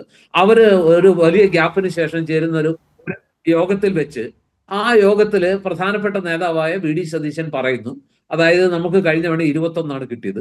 ഈ 21 സീറ്റ് വെച്ചുകൊണ്ട് നമുക്ക് മുന്നോട്ട് പോകാൻ പറ്റില്ല. നമുക്ക് കോൺഗ്രസ് മത്സരിക്കുന്ന ആ സീറ്റുകളിൽ ഒരു 61 സീറ്റുകൾ ഫോക്കസ് ചെയ്ത് കോൺസെൻട്രേറ്റ് ചെയ്ത് മത്സരിക്കുന്നത് നല്ലതാണ്. അങ്ങനെ ചെയ്താലേ നമുക്ക് ഏതെങ്കിലും രീതിയിലൊരു സാധ്യതയുള്ളൂ എന്ന് അദ്ദേഹം പറയുക. ഇപ്പൊ ഉടനെ സർവേ ആണെന്നൊക്കെ നിങ്ങൾ പറയുന്നു. ഒരു പ്രതിപക്ഷ നേതാവിന് ഈ വിവരങ്ങൾ അറിയാൻ സർവേ നടത്തണമെന്ന് വല്ല നിർബന്ധമുണ്ടോ? അദ്ദേഹം കേരളത്തിന്റെ നുക്ക് ആൻഡ് കോർണറിലെ എല്ലാ ലെങ്ത് ആൻഡ് ബ്രെഡ്ത്തിൽ സഞ്ചരിക്കുന്ന ഒരാളല്ലേ അസിതെ. അപ്പൊ സ്വാഭാവികമായിട്ട് അദ്ദേഹം പ്രവർത്തകരുമായിട്ട് ധാരാളം പേരുമായിട്ട് കമ്മ്യൂണിക്കേറ്റ് ചെയ്യുന്നുണ്ടാവും. അവരിൽ നിന്നൊക്കെ ഫീഡ്ബാക്കുകൾ എടുക്കുന്നുണ്ടാവും. അവരുടെ അഭിപ്രായങ്ങൾ കേൾക്കുന്നുണ്ടാവും. എന്തുകൊണ്ട് കഴിഞ്ഞ തവണ തോറ്റു, ഈ തവണ നമുക്ക് എന്തുകൊണ്ട് നമ്മൾ വിചാരിച്ചാൽ ജയിക്കാൻ പറ്റില്ലേ എന്ന് ഈ പ്രവർത്തകർ വി.ഡി. സതീശനോട് പറയും. അല്ലാതെ അദ്ദേഹം ഏജൻസി വെച്ച് മാത്രമല്ല, കഴിഞ്ഞ ലോക്സഭാ തെരഞ്ഞെടുപ്പിലും കഴിഞ്ഞ നിയമസഭാ തെരഞ്ഞെടുപ്പിലും ഏറ്റവും ഒടുവിൽ നടന്ന ഈ 2-3 തെരഞ്ഞെടുപ്പുകളുടെ ഒരു മൊത്തം ചിത്രം എടുത്ത് അവിടെ എത്ര വോട്ടിന് തോറ്റു, എത്ര വോട്ടിന്റെ വ്യത്യാസമുണ്ട്, എത്ര മാറ്റം വന്നിട്ടുണ്ട്, ഈ കാര്യങ്ങളും ഈ കണക്കുമൊക്കെ പരിശോധിച്ചാൽ ഏകദേശം സാധ്യതയുള്ള മണ്ഡലങ്ങളെ തെരഞ്ഞെടുക്കാൻ പറ്റില്ലേ? ഇപ്പോൾ താങ്കൾ പറയുന്ന കാര്യങ്ങൾ എനിക്ക് മനസ്സിലാവുന്നുണ്ട്. ഇപ്പോൾ വി.ഡി. സതീശൻ എന്ന പ്രതിപക്ഷ നേതാവ് ഈ നിലയിൽ കൈരളി അതിന്റെ സർവേ അങ്ങനെ ആ നിലയിൽ ഞങ്ങൾ അതിനെ വ്യാഖ്യാനിച്ചിട്ടില്ല കേട്ടോ, ഞാൻ അതുകൂടി പറയട്ടെ. പക്ഷേ അങ്ങനെ ഒരു കണക്കുകൂട്ടൽ നടത്തുന്നതിലും അതൊരു രാഷ്ട്രീയകാര്യ സമിതിയിൽ അവതരിപ്പിക്കുന്നതിലും തെറ്റില്ല. പക്ഷെ അത് അദ്ദേഹത്തിന്റെ പ്രവർത്തകരെ വിശ്വസിപ്പിക്കാൻ അദ്ദേഹത്തിന് ആകുന്നില്ല. അവിടെയാണ് പ്രശ്നം. അദ്ദേഹം അതിനു മുമ്പ് ഈ പ്രവർത്തകരായിട്ട് സംസാരിച്ചിട്ടില്ലല്ലോ അസിത. ആ രാഷ്ട്രീയകാര്യ സമിതി യോഗത്തിലാണ് വി.ഡി. സതീശൻ ആദ്യമായിട്ട് ഈ വിഷയം പറയുന്നത്.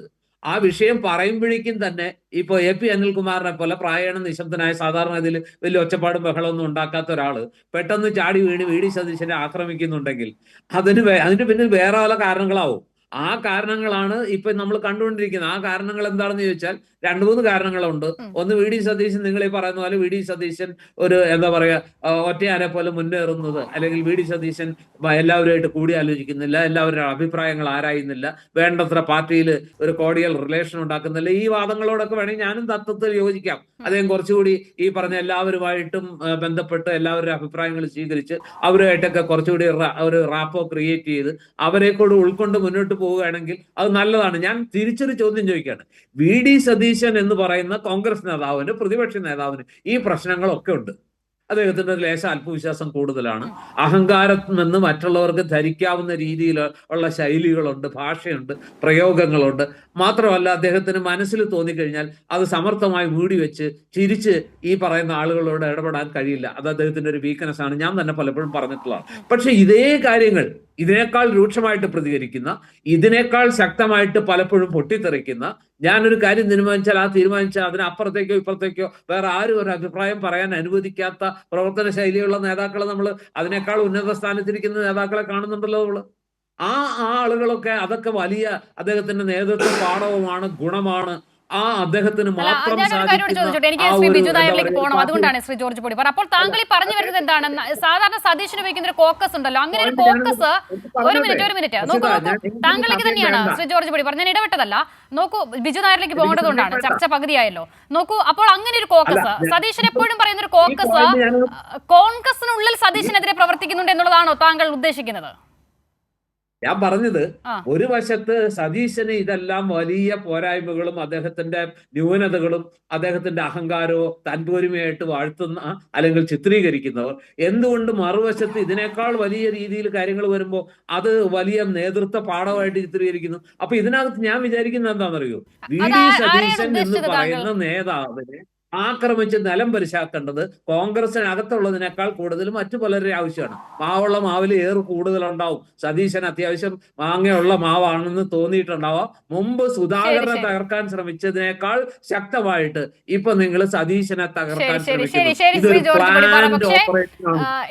മാങ്ങയുള്ള മാവിൽ എറിയുന്നതിനൊന്നും പ്രശ്നമില്ല. ആ എറി പുറത്തു നിന്നാണെങ്കിൽ നമുക്ക് അല്പം കൂടി ഇങ്ങനെ രാഷ്ട്രീയമായി അതിനെ ആസ്വദിക്കാൻ പറ്റും. അതാണല്ലോ ഈ പിണറായി വിജയനെതിരെയുള്ള അറ്റാക്കുകളിൽ നമ്മൾ കോൺഗ്രസിന്റെ ഭാഗത്ത് നിന്ന് കാണുന്നത്. പക്ഷെ ഇവിടെ എറിയുന്നത് മുഴുവൻ കോൺഗ്രസിലുള്ളവർ തന്നെയാണ്, ആ കല്ലും കോൺഗ്രസുകാർ തന്നെയാണ്. അതാണ് പ്രശ്നം. ശരി, ഞാൻ മടങ്ങി വരാം. ശരി, അതെന്തായാലും എറിഞ്ഞു തീർക്കട്ടെ. അങ്ങനെ എറിഞ്ഞെറിഞ്ഞ് തീരുമ്പോൾ അവസാനം പറക്കിയെടുക്കാൻ ആ പാർട്ടി ഉണ്ടായാൽ മതി, അതേ ഉള്ളൂ നമുക്ക്.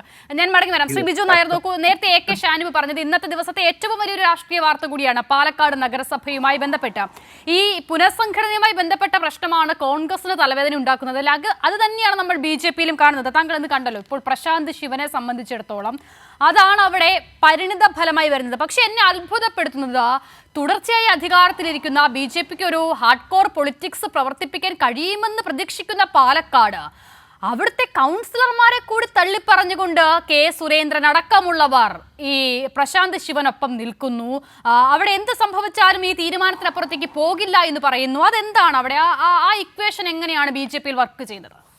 അല്ല, എനിക്കിപ്പോൾ ഇവിടെ ആദ്യമായിട്ട് പറയാനുള്ളത്, ഇപ്പോൾ CPM പ്രതിനിധി അദ്ദേഹം കഴിഞ്ഞ ഉപതെരഞ്ഞെടുപ്പുകളൊക്കെ 8 നിലയിൽ പൊട്ടിയതിനെക്കുറിച്ച് പരാമർശിച്ചിരിക്കുകയാണ്. അപ്പോൾ അദ്ദേഹത്തിന് അതിനെക്കുറിച്ച് സംസാരിക്കുന്നതിലോ ആ തോൽവിയിലൊന്നും യാതൊരു ജാള്യതയും ഞാൻ കാണുന്നില്ല.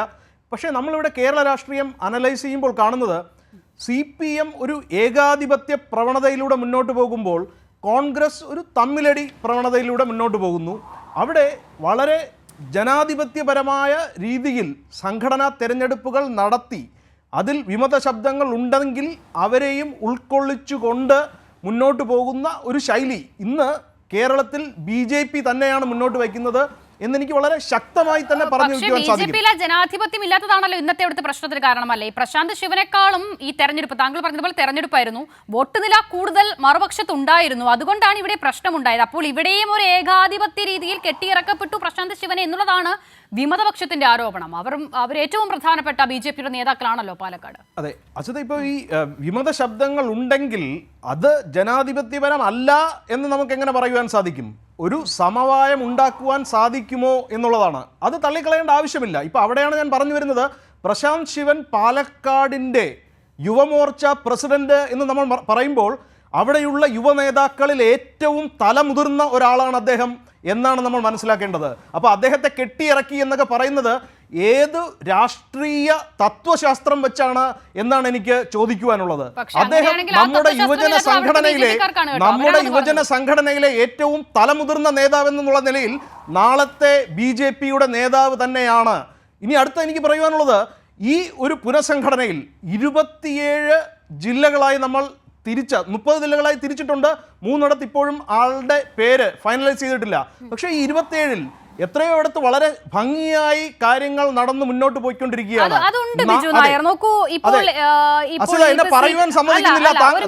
ഞാനൊന്ന് ചോദിച്ചോട്ടെ, താങ്കൾ എന്നിട്ട് പറഞ്ഞോളൂ, താങ്കൾ അത് പറഞ്ഞു പൂർത്തീകരിച്ചോളൂ. എന്റെ സംശയം അതല്ല, ഈ ഏറെക്കുറെ ഒരു കേഡർ സ്വഭാവമുണ്ട് BJP-ക്കും ഈ പുനഃസംഘടനയൊക്കെയുമായി ബന്ധപ്പെട്ട്, ആണല്ലോ, താങ്കൾക്കും അത് അറിയാവുന്ന കാര്യമാണ്. ഇപ്പോൾ താങ്കൾ പറഞ്ഞതുപോലെ പലയിടങ്ങളിലും അത് ആ രീതിയിൽ പൂർത്തിയായിട്ടുമുണ്ട്. പക്ഷേ ഇവിടെ പ്രശ്നം എന്ന് പറയുന്നത് ഇതായിരുന്നില്ല അവിടുത്തെ നീതി എന്നുള്ളതാണ്. ഇപ്പോൾ താങ്കൾ ഇപ്പോൾ കോൺഗ്രസിനുള്ള പ്രശ്നം എന്താണ്? അവിടുത്തെ പുനഃസംഘടനയുമായി ബന്ധപ്പെട്ട പല പ്രശ്നങ്ങളും നമ്മൾ അവരുടെ ചർച്ചകളിൽ നിന്ന് മനസ്സിലാക്കുകയാണല്ലേ. പൊതുവിൽ ഇങ്ങനെ മാധ്യമങ്ങളോട് വന്ന് പ്രതികരണങ്ങൾ നടത്തുന്നതൊക്കെ വളരെ കുറവാണ്. ആ നിലയിലാണ് അവിടുത്തെ പ്രശ്നങ്ങളൊക്കെയും. സുധാകരനായിക്കോട്ടെ, സതീശനായിക്കോട്ടെ, അല്ലെങ്കിൽ ഇനിയിപ്പോൾ പറഞ്ഞ അനിൽകുമാർ പോലും മാധ്യമങ്ങളോട് അങ്ങനെ ഒരു പരാമർശം നടത്തിയിട്ടില്ല എന്നുള്ളതാണ് അത് ശ്രദ്ധേയം. പക്ഷേ പാലക്കാട്ട് BJP-യുടെ അവസ്ഥ അതല്ല. നേതാക്കൾ പരസ്യമായി വന്ന് പറയുകയാണ്, ഞങ്ങൾ ഇതാ രാജിവെക്കാൻ ഒരുങ്ങുകയാണെന്ന് പറയുകയാണ്. അങ്ങനെ പറയുന്ന നേതാക്കളോട് ഒരു ചർച്ചയ്ക്ക് പോലും ഞങ്ങൾ ഇല്ല എന്ന് സുരേന്ദ്രൻ ഉറപ്പിച്ചു പറയുകയാണ്. അതെന്തുകൊണ്ടാണ് എന്നുള്ളതാണ് മനസ്സിലാകാത്തത്. അപ്പോൾ ഈ താങ്കൾ പറയുന്ന ജനാധിപത്യത്തിന് അല്പം പ്രശ്നം വന്നിട്ടുണ്ടോ അവിടെ? അവിടെയാണ് ഞാൻ പറയുന്നത് ട്രാൻസ്പെറൻസി, സുതാര്യത എന്ന് പറയുന്നത് ജനങ്ങളുടെ നേതാക്കളെയാണ് തിരഞ്ഞെടുക്കപ്പെടുന്നതെങ്കിൽ ജനങ്ങൾ അറിയുന്ന രീതിയിലുള്ള പ്രതികരണങ്ങൾ ഒരിക്കലും നമുക്കൊരു തെറ്റായി പറയുവാൻ സാധിക്കില്ല. സമവായം ഉണ്ടാക്കുവാൻ സാധിക്കുമോ എന്നുള്ളതാണ് ചോദ്യം. ഇവിടെ 27 പേരെ ഞങ്ങൾ അംഗീകരിച്ചിട്ടുണ്ടെങ്കിൽ അത് കേന്ദ്ര നേതൃത്വം JP നദ്ദ അടക്കം നമ്മുടെ ഓർഗനൈസിംഗ് സെക്രട്ടറിയായ BL സന്തോഷ് ജി അടക്കം എല്ലാവരും അംഗീകരിച്ച ഒരു പട്ടികയാണ്. ആ പട്ടികയുടെ അടിസ്ഥാനത്തിൽ തന്നെയായിരിക്കും ഈ ഒരു സംഘടന പുനഃസംഘടിക്കപ്പെടുന്നത് എന്നുള്ളത് വളരെ വ്യക്തമായി പറഞ്ഞിരിക്കുകയാണ്. അപ്പോൾ വിമത ശബ്ദങ്ങൾ ഉണ്ട് എന്നുള്ള ഒറ്റ കാരണം കൊണ്ട് ഇപ്പോൾ തന്നെ പ്രശാന്ത് ശിവന്റെ അദ്ദേഹത്തിൻ്റെ ക്വാളിഫിക്കേഷൻസ് എന്താണ്? അദ്ദേഹം ഏജ് ഓവറാണോ? BJP-യുടെ കോൺസ്റ്റിറ്റ്യൂഷൻ അനുസരിച്ച് ഒരു ജില്ലാ പ്രസിഡന്റിന് എത്ര ഏജ് വരെ ആകാം എന്നൊക്കെയുള്ളത് ഇന്ന് കോൺഗ്രസും കമ്മ്യൂണിസ്റ്റ് പാർട്ടിയും തീരുമാനിക്കുന്ന ഒരു നിലവാരത്തിലേക്ക് വരേണ്ട ആവശ്യമുണ്ടോ? ഇപ്പോൾ ഭരണഘടനയിൽ തന്നെ BJP-യുടെ ഭരണഘടനയിൽ തന്നെ ഒരു ഏജ് റെസ്ട്രിക്ഷൻസ് ഉണ്ടെങ്കിൽ അത് സ്പെഷ്യൽ കേസസിന് വേണ്ടി നമുക്ക് ഓവർകം ചെയ്യുവാനും സാധിക്കും എന്നുള്ളതേ ഉള്ളൂ. അവിടെ നല്ലൊരു സ്ഥാനാർത്ഥിയാണോ മുന്നോട്ട് വന്നിരിക്കുന്നത്, നല്ലൊരു പ്രസിഡന്റായി അദ്ദേഹത്തിന് ഈ കാര്യങ്ങൾ നമ്മുടെ സംഘടനയെ മുന്നോട്ട് കൊണ്ടുപോകാൻ സാധിക്കുമോ എന്നുള്ളതാണ് ഏറ്റവും കാതലായ ഒരു ചോദ്യം. അപ്പോൾ ഒരു ദിവസത്തിനകം ഇപ്പം തന്നെ നാളെ ഈ ഒഫീഷ്യലായിട്ടുള്ള ലിസ്റ്റ് പ്രസിദ്ധീകരിക്കുക പോലുമുള്ളൂ. അപ്പോൾ അതിനിടയിൽ തന്നെ ഒരു പരസ്യ വിചാരണ നടത്തിക്കൊണ്ട് BJP-യിൽ കൊഴിഞ്ഞുപോക്കാണ്, BJP-യിൽ പൊട്ടിത്തെറിയാണ് എന്നൊക്കെ നമ്മൾ വരച്ചു കാണിക്കുന്ന ആ ഒരു വ്യഗ്രത അത് തീർത്തും അസ്ഥാനത്താണ് എന്നാണ് എനിക്ക് പറഞ്ഞു വയ്ക്കുവാനുള്ളത്. ഇവിടെ നമ്മുടെ സംഘടന ആ ഒരു പുനഃസംഘടനയുടെ ഭാഗമായി നമ്മൾ ഇന്ന് 27 പേരെ മുന്നോട്ട് വച്ചിട്ടുണ്ടെങ്കിൽ അതിൽ 4 പേർ വനിതകളാണ്, 3 പേർ ക്രിസ്ത്യൻ മൈനോറിറ്റിയിൽ നിന്നുള്ളവരാണ്, അതിൽ ഷെഡ്യൂൾ കാസ്റ്റ് ട്രൈബ് ആളുകൾ ഉണ്ട് എന്നുള്ളത് നമ്മൾ മനസ്സിലാക്കേണ്ടത്. വളരെയധികം സമീകൃതമായ ഇൻക്ലൂസീവായിട്ടുള്ള ഒരു ലിസ്റ്റ് നമുക്കിന്ന് മുന്നോട്ട് വയ്ക്കുവാൻ സാധിച്ചിട്ടുണ്ട്. വേറെ ഏതൊരു പാർട്ടിക്കാണ് അങ്ങനെ സാധിച്ചിട്ടുള്ളത് എന്ന് ഇന്ന് BJP-യുടെ പ്രസിഡന്റ് ചോദിക്കുമ്പോൾ നിങ്ങൾക്കതിന് ഉത്തരം പറയുവാൻ സാധിക്കുന്നുണ്ടോ? അപ്പോൾ അവിടെയാണ് ഒരു ഏകാധിപത്യ പ്രവണത CPM വെച്ച് നടത്തിക്കൊണ്ട് പോകുമ്പോൾ എന്നും തമ്മിലടി, അത് അധികാരം കിട്ടുവാനുള്ള ഒരു സാധ്യത തന്നെ മുന്നിൽ കാണുമ്പോൾ തമ്മിലടി നടത്തുന്ന കോൺഗ്രസും നമ്മൾ വെച്ച് നോക്കുകയാണെങ്കിൽ BJP-യെ സംഘടനാ പ്രവർത്തനത്തിൻ്റെ പേരിൽ നമുക്കൊരിക്കലും കുറ്റം പറയുവാൻ സാധിക്കില്ല എന്നുള്ളത് തന്നെയാണ് സത്യം. നമുക്ക് സീറ്റുകൾ ഒരുപാട് കിട്ടുന്നില്ലായിരിക്കാം, വോട്ട് ശതമാനം ഇനിയും വർദ്ധിക്കേണ്ടിയിരിക്കുന്നു എന്നുള്ളത് തന്നെയാണ് സത്യം. പക്ഷേ ഈ BJP-യിലെ കുറ്റങ്ങളും കുറവുകളും കണ്ടുപിടിക്കുവാൻ മാത്രം ഒരു സംഘടനാപരമായ പ്രവർത്തനങ്ങളൊന്നും ഇന്ന് കേരളത്തിലുള്ള മറ്റു 2 പാർട്ടികളും, അത് മുന്നണികളാകട്ടെ ആ മുന്നണികളുള്ള ചെറു പാർട്ടികളാകട്ടെ, നടത്തുന്നില്ല എന്നുള്ളതാണ് സത്യം. അങ്ങോട്ടും ഇങ്ങോട്ടും കാലുമാറി കളിക്കുന്ന ഇപ്പം തന്നെ ഈ ഒരു ചർച്ചയിലിരിക്കുന്ന ഒരാളെക്കുറിച്ച് പോലും ജോർജ് പൊടിപ്പാറ സാർ എടുത്തു പറഞ്ഞ ആ ഒരു കാര്യം വളരെ വ്യക്തമാണ്. അപ്പോൾ ഇത്തരത്തിലുള്ള ഒരു രാഷ്ട്രീയ സാഹചര്യത്തിൽ BJP-യുടെ ലിസ്റ്റ് നാളെ വരാനിരിക്കുന്ന ലിസ്റ്റിനെ ഇന്ന് തന്നെ നമ്മളൊരു മാധ്യമ വിചാരണയ്ക്ക് വിധേയമാക്കിക്കൊണ്ട് ഇത് എന്തോ വരാനിരിക്കുന്ന ഒരു വലിയ തകർച്ചയിലേക്കാണ് ഇത് എന്നൊക്കെ പറഞ്ഞു വയ്ക്കാനുള്ള ഒരു വ്യഗ്രത അസ്ഥാനത്താണ് എന്ന് വീണ്ടും ഞാൻ ഒന്നുകൂടെ പറയുവാൻ ആഗ്രഹിക്കുകയാണ്. അത്തരം ചർച്ചകൾ അസ്ഥാനത്താണോ? കാരണം ഇവിടെ ആക്ഷേപം ഉന്നയിക്കുന്നതും BJP ആണ്, മറുപടി പറയുന്നതും BJP ആണ്. നമ്മൾ മറ്റാരും ഇതിലൊരു കക്ഷികളെ അല്ല എന്നുള്ളതാണ് യാഥാർത്ഥ്യം. ഞാൻ മുൻപ് പറഞ്ഞതുപോലെ പരസ്യമായി BJP നേതാക്കൾ തന്നെ അവിടെ രംഗത്ത് വന്ന് പറയുകയാണ്, അവർ ഞങ്ങൾ വിട്ടുപോകാൻ പോകുന്നുവെന്ന് പറയുന്നു. ഇപ്പോൾ ശ്രീ ബിജു നായർ പറയുന്ന തരത്തിൽ പ്രശാന്ത് ശിവൻ അവിടെ വളരെ നല്ല രീതിയിൽ സംഘടനാ പ്രവർത്തനം കാഴ്ചവെക്കാൻ പറ്റുമെങ്കിൽ പറ്റട്ടെ. പക്ഷേ അങ്ങനെ അദ്ദേഹം മുന്നോട്ട് പോകുമ്പോൾ ആകെയുള്ള നഗരസഭാ ഭരണം കയ്യിലുണ്ടാകുമോ എന്നുള്ളതാണ് ചോദ്യം. അല്ല, ഇവിടെ ഇപ്പൊ നമ്മൾ വീണ്ടും ശ്രീ ബിജു ഞാൻ ആ ചോദ്യം ശ്രീ റെജു ലൂക്കോസിനോടാണ് ചോദിച്ചത്. ഞാൻ അങ്ങേലേക്ക്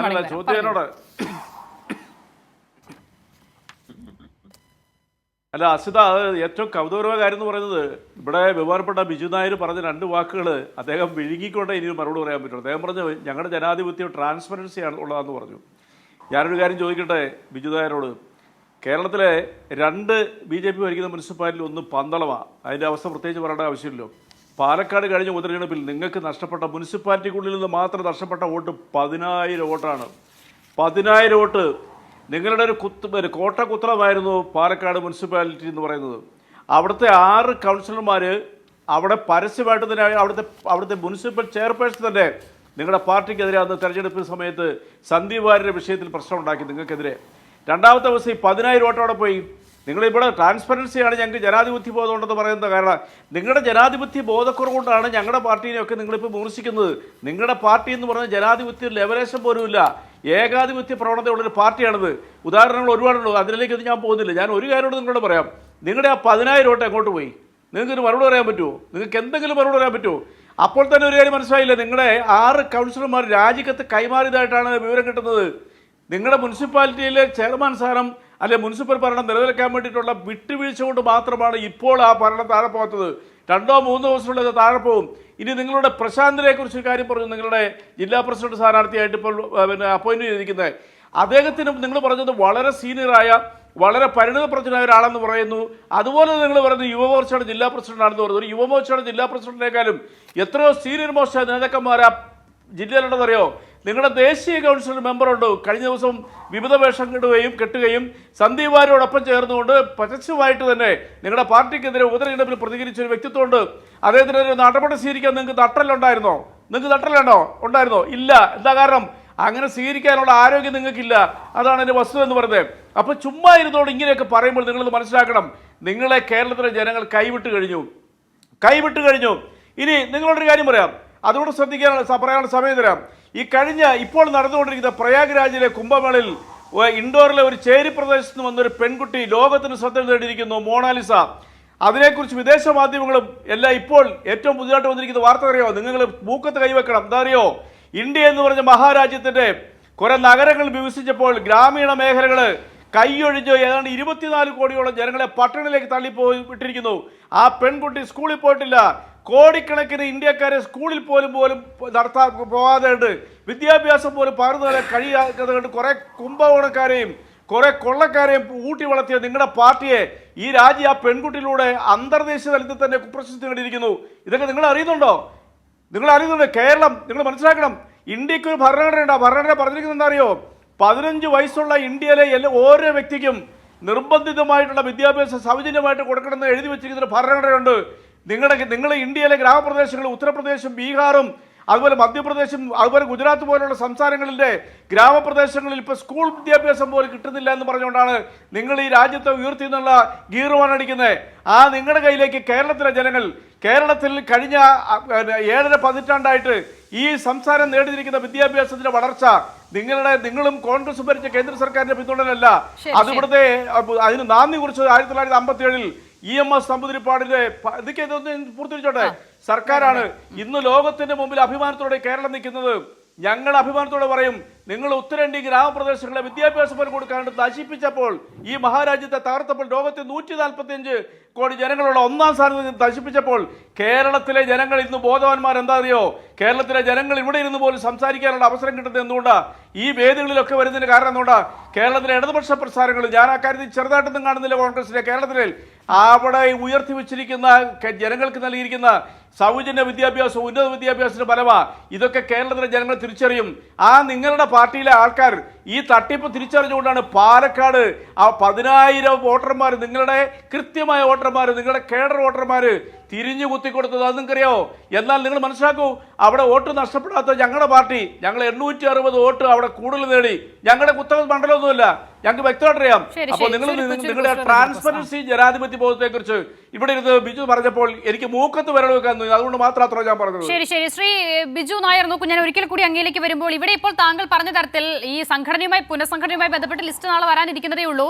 പക്ഷേ ഞാൻ ആവർത്തിച്ചു പറയുന്നു, ഈ ആക്ഷേപങ്ങളൊന്നും പറയുന്നത് കേരളത്തിലെ മാധ്യമങ്ങളല്ല, കോൺഗ്രസ് അല്ല, CPIM അല്ല, അത് BJPക്ക് ഉള്ളിൽ നിന്ന് തന്നെയാണ്. അവർ പരസ്യമായി രംഗത്ത് വന്ന് പറയുകയാണ്. ഇവിടെ ഇപ്പോൾ പ്രശാന്ത് ശിവന്റെ കാര്യത്തിൽ 4 വർഷം BJPയിൽ പ്രവർത്തിക്കേണ്ട യോഗ്യത വേണം ജില്ലാ പ്രസിഡന്റിന് എന്നുള്ളതാണല്ലോ അതിനുള്ള നിബന്ധന. അതുപോലും ഇല്ലാത്ത ആളെ കേന്ദ്ര നേതൃത്വം കൊണ്ടുവരുന്നു എന്നുള്ളതാണ്. മാത്രമല്ല, ആദ്യഘട്ടത്തിൽ പ്രശാന്ത് ശിവന്റെ പേര് ചില രീതിയിൽ ഉയർന്നു കേട്ടു എന്നുണ്ടെങ്കിൽ പോലും, പക്ഷെ അന്തിമ പട്ടികയിലേക്ക് വരുമ്പോൾ പ്രശാന്ത് ശിവന്റെ പേര് ഉണ്ടായിരുന്നില്ല. പക്ഷെ പിന്നീട് അപ്രതീക്ഷിതമായി ഈ പേര് വരികയും അദ്ദേഹത്തിലേക്ക് തന്നെ കേന്ദ്ര നേതൃത്വം എത്തുകയും ചെയ്യുന്നതാണ് അവിടെ പ്രശ്നമായി വന്നത്. ശ്രീ ബിജു നായർ, അതെ, ഇപ്പോൾ ഈ BJPയിലുള്ള ഈ ഒരു ആഭ്യന്തര കാര്യം, അതായത് BJPയുടെ ജില്ലാ പ്രസിഡന്റിന്റെ ഏജ് എത്രയായിരിക്കണം, അദ്ദേഹത്തിന് എത്ര വർഷത്തെ എക്സ്പീരിയൻസ് വേണം, ഇതൊക്കെ തീരുമാനിക്കേണ്ടത് BJP കേന്ദ്ര നേതൃത്വമാണോ അതോ കേരളത്തിലെ മാധ്യമങ്ങളാണോ എന്നുള്ളതാണ് ഇവിടുത്തെ ഒരു പരമമായ ചോദ്യം. കാരണം ഇതൊരു ഭരണഘടനാ സ്ഥാപനമൊന്നുമല്ല,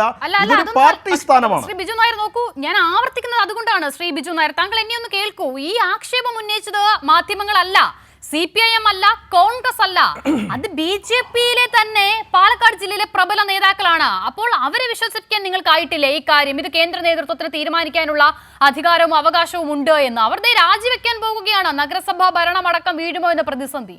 അതെ, അസിത ഒരു 2, 3, 4 പ്രാവശ്യം പറഞ്ഞു കഴിഞ്ഞു. ഇത് പറഞ്ഞത് കേൾക്കാത്തത് കൊണ്ടല്ല, ഞാൻ ഇതിന് മറുപടിയും പറഞ്ഞു കഴിഞ്ഞതാണ്. ഞാൻ പറഞ്ഞത് ഇവിടെ വളരെ തുറന്ന രീതിയിൽ ജനങ്ങളുമായി സംവദിക്കുവാനുള്ള സ്വാതന്ത്ര്യം ഉണ്ട് എന്ന് മനസ്സിലാക്കിയാൽ മതി. അത് BJPക്കകത്ത് വേണോ വേണ്ടയോ എന്നുള്ള ആ ഒരു പരസ്യ വിചാരണയ്ക്ക് യാതൊരു അടിസ്ഥാനവുമില്ല എന്നുള്ളതാണ്. കാരണം അത് BJPയുടെ ആഭ്യന്തര കാര്യമാണ്. അവർ ജനങ്ങളോടാണോ പറയുന്നത് അതോ അകത്താണോ? അങ്ങനെയല്ല. മാധ്യമങ്ങൾ BJP വിമർശിക്കട്ടെ, മറ്റു പാർട്ടികൾ BJPയെ വിമർശിക്കട്ടെ, പക്ഷേ BJPക്ക് അകത്ത് നിന്നുകൊണ്ട് തന്നെ നമുക്ക് നമ്മുടെ നേതൃത്വത്തിനെതിരായാലും നമുക്ക് ചില അഭിപ്രായ വ്യത്യാസങ്ങൾ ഉണ്ടെങ്കിൽ അത് പറയുവാനും ഉള്ള സ്വാതന്ത്ര്യമുണ്ട് എന്നുള്ളത് ഞാനൊരു ഉയർന്ന ജനാധിപത്യ മൂല്യമായിട്ടാണ് കാണുന്നത്. അപ്പം അതുകൊണ്ട് നമ്മുടെ പാർട്ടി തകർന്നടിഞ്ഞു പോകും എന്നൊക്കെ നമ്മൾ എഴുതാപ്പുറം വായിക്കേണ്ട ആവശ്യമില്ല. ഇത് സമവായത്തിൽ എത്തുക തന്നെ ചെയ്യും. ഇവിടെ നഗരഭരണം നമുക്ക് നഷ്ടപ്പെടും എന്നൊക്കെ പറയുന്നത് നടക്കുവാൻ പോകുന്നില്ല എന്നുള്ളതാണ്. രാജി അടക്കം BJPക്കുള്ളിലെ ഈ പ്രശ്നങ്ങളായിരുന്നു, അത് ഇപ്പോഴും അവിടെ പുകയുന്നുണ്ട് എന്നുള്ളതാണോ ഇന്നത്തെ സംഭവ വികാസങ്ങളിലൂടെ മനസ്സിലാക്കേണ്ടത്?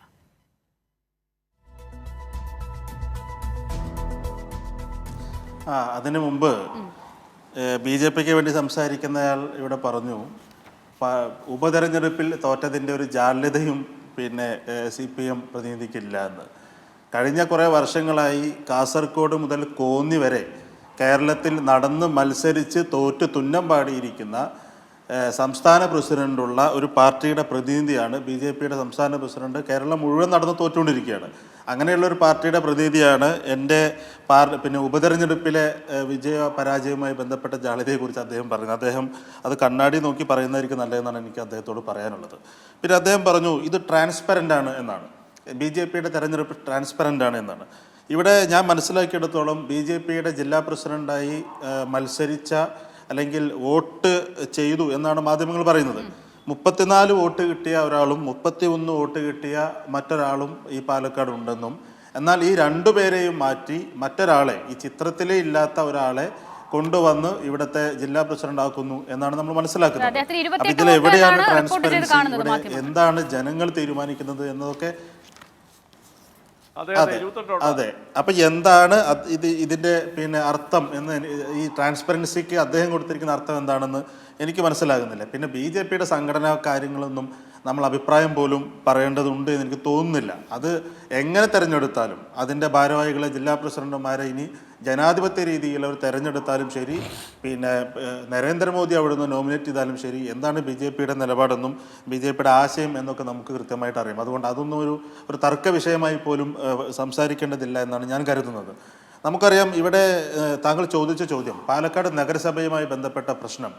പാലക്കാട് നഗരസഭയിൽ BJPയുമായി BJPയുടെ നിലപാടുകളോട് എതിർപ്പുള്ള നിരവധി കൗൺസിലർമാർ പാലക്കാട് നഗരസഭയിൽ BJP പ്രതിനിധികളായിട്ടുണ്ട്.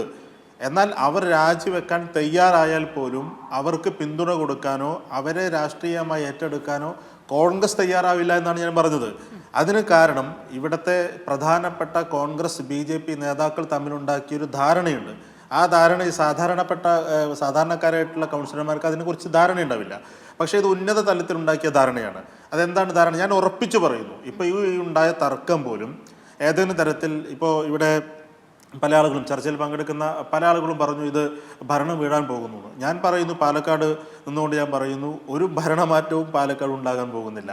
കാരണം അതിന് കോൺഗ്രസിന് താല്പര്യമില്ല. നഗരസഭാ ഭരണം BJPയിൽ നിന്ന് പിന്നെ അത് പിടിച്ചു വാങ്ങാനോ BJPയെ പരാജയപ്പെടുത്താനോ അല്ലെങ്കിൽ നഗരസഭയ്ക്കെതിരെ ഒരു പ്രതിഷേധ സമരം പോലും നടത്താൻ. ഇപ്പോൾ പാലക്കാട് യൂത്ത് കോൺഗ്രസിൻ്റെ ഒരു നേതാവുണ്ടായിരുന്നു, സദ്ദാം എന്ന് പറഞ്ഞിട്ട്. അദ്ദേഹം ഒരു പത്രസമ്മേളനം നടത്തി പറഞ്ഞതാണ്, ഞാൻ നഗരസഭയ്ക്കെതിരെ ഒരു സമരം പ്രഖ്യാപിച്ചപ്പോൾ, യൂത്ത് കോൺഗ്രസിൻ്റെ നേതൃത്വത്തിൽ നിയോജകമണ്ഡലം പ്രസിഡന്റ് എന്ന നിലയിൽ ഞാനൊരു സമരം പ്രഖ്യാപിച്ചപ്പോൾ ആ സമരം ചെയ്യാൻ പാടില്ല എന്ന് എന്നോട് നിർദ്ദേശിച്ചു എന്ന് പത്രസമ്മേളനം നടത്തി. നമ്മുടെയൊക്കെ മാധ്യമങ്ങൾ അത് റിപ്പോർട്ട് ചെയ്തതാണ്. അങ്ങനെ നഗരസഭയ്ക്കെതിരെ ഒരു സമരം പോലും ചെയ്യാൻ, നഗരസഭയ്ക്കെതിരെ ഒരു ശബ്ദമുയർത്താൻ, ഒരു തരത്തിലും നഗരസഭയ്ക്ക് അലോസരം ഉണ്ടാക്കുന്ന ഒരു പ്രവർത്തനവും നടത്താൻ കോൺഗ്രസ് തയ്യാറാവില്ല.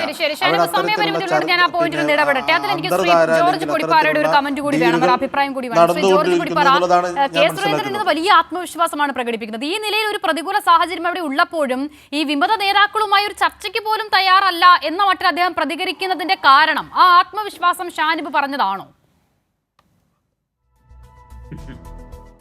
ഷാനിബ് എന്താ പറയാ, പറയുന്നതിനൊന്നും എനിക്ക് മറുപടി പറയാനില്ല. അദ്ദേഹത്തിന്റെ കടക്കൂട്ടലുകൾ അദ്ദേഹത്തിന്റെ ബോധ്യങ്ങളുടെ അടിസ്ഥാനത്തിലാവട്ടെ, മറിച്ചാവുമ്പോൾ തിരുത്താനുള്ളൊരു മനസ്സുണ്ടാകണേ എന്ന് മാത്രമാണ് എനിക്ക് അദ്ദേഹത്തോട് അഭ്യർത്ഥിക്കാനുള്ളത്. അതുവരെ ഷാനിബിന്റെ മനസ്സിലുള്ളതും ഷാനിബിന്റെ തോന്നലുകളും വിശ്വാസവും അദ്ദേഹത്തെ പൊറപ്പിക്കട്ടെ എന്ന് മാത്രമേ ഞാൻ പറയുന്നുള്ളൂ. അതായത് പാലക്കാട് നഗരസഭ അല്ല, ഞാനിതൊന്നും ഞാൻ തുടങ്ങിയിട്ടല്ലേ ഉള്ളൂ.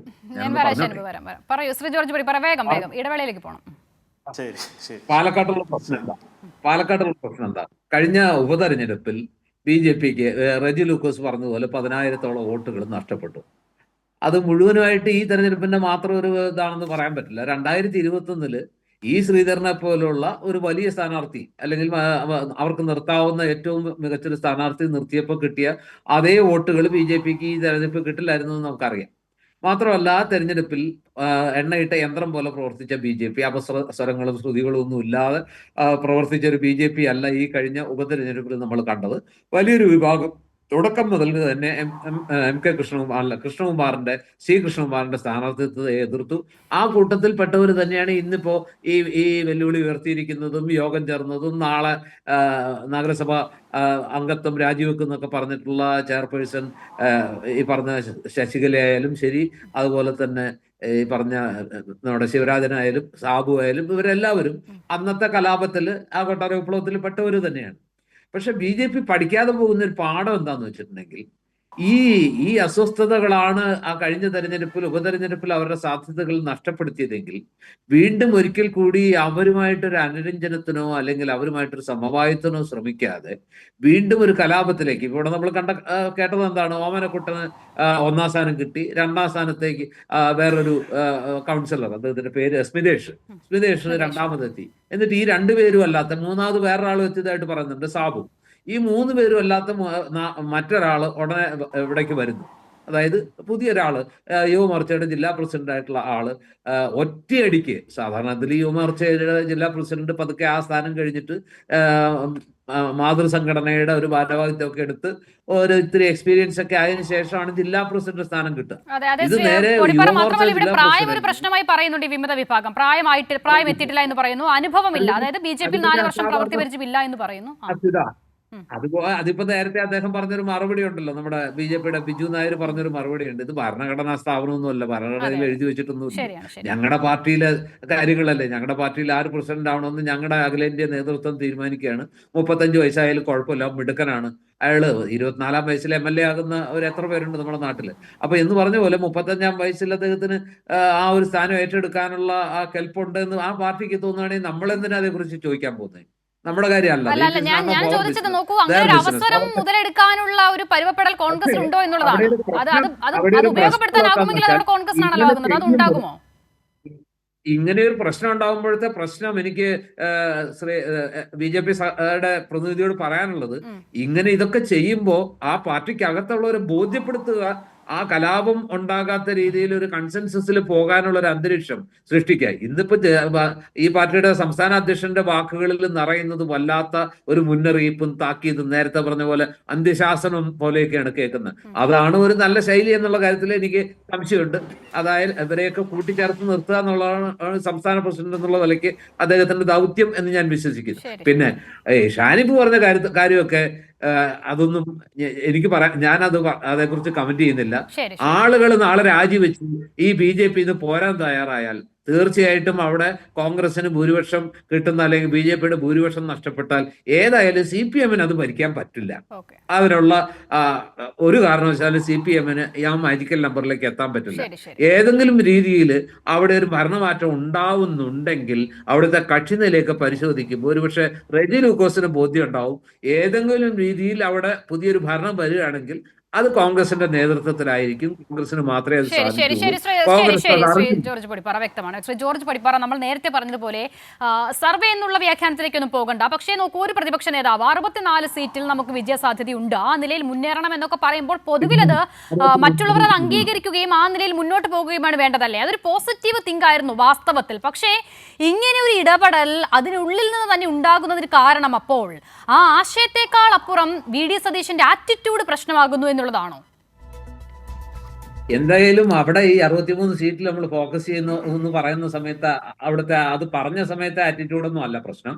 അതിനു മുമ്പുള്ള വല്ല ആറ്റിറ്റ്യൂഡിനെ സംബന്ധിച്ച് ശ്രീ അനിൽകുമാറിന് വല്ല വിരോധവും മനസ്സിൽ കിടക്കുന്നുണ്ടോ, അല്ലെങ്കിൽ അനിൽകുമാറിനോട് അത് പറയാൻ, അല്ലെങ്കിൽ ആ രീതിയിലുള്ള ഒരു ഗ്രൂപ്പായിട്ടോ അല്ലെങ്കിൽ ഇതായിട്ട് ഏതെങ്കിലും രീതിയിൽ ഈ സതീശന്റെ പത്തി ഒന്ന് അടിച്ച് ഒതുക്കണം എന്ന് അവർ നേരത്തെ വിചാരിച്ചിട്ടുണ്ടോ, ഇതൊന്നും എനിക്കറിയില്ല. പക്ഷെ ആ ഒരു പ്രത്യേക വിഷയത്തിൽ ആ സമയത്ത് ഇമ്മാതിരി ഒരു പൊട്ടിത്തെറിയുടെ കാര്യമില്ലായിരുന്നു. ഇപ്പൊ താങ്കൾ പറഞ്ഞ പോലെ തന്നെ അതൊരു വിഷനാണ്. അതൊരു ഒരു എന്താ പറയാ, വരാനിരിക്കുന്ന ഒരു സംഗതിക്ക് വേണ്ടി മുമ്പ് ഒരുങ്ങണമെന്നൊരു പ്രതിപക്ഷ നേതാവ് പറയുന്നതിൽ എന്താ തെറ്റുള്ളത്? എനിക്ക് ഇതുവരെ മനസ്സിലാകാത്തൊരു കാര്യമാണ്.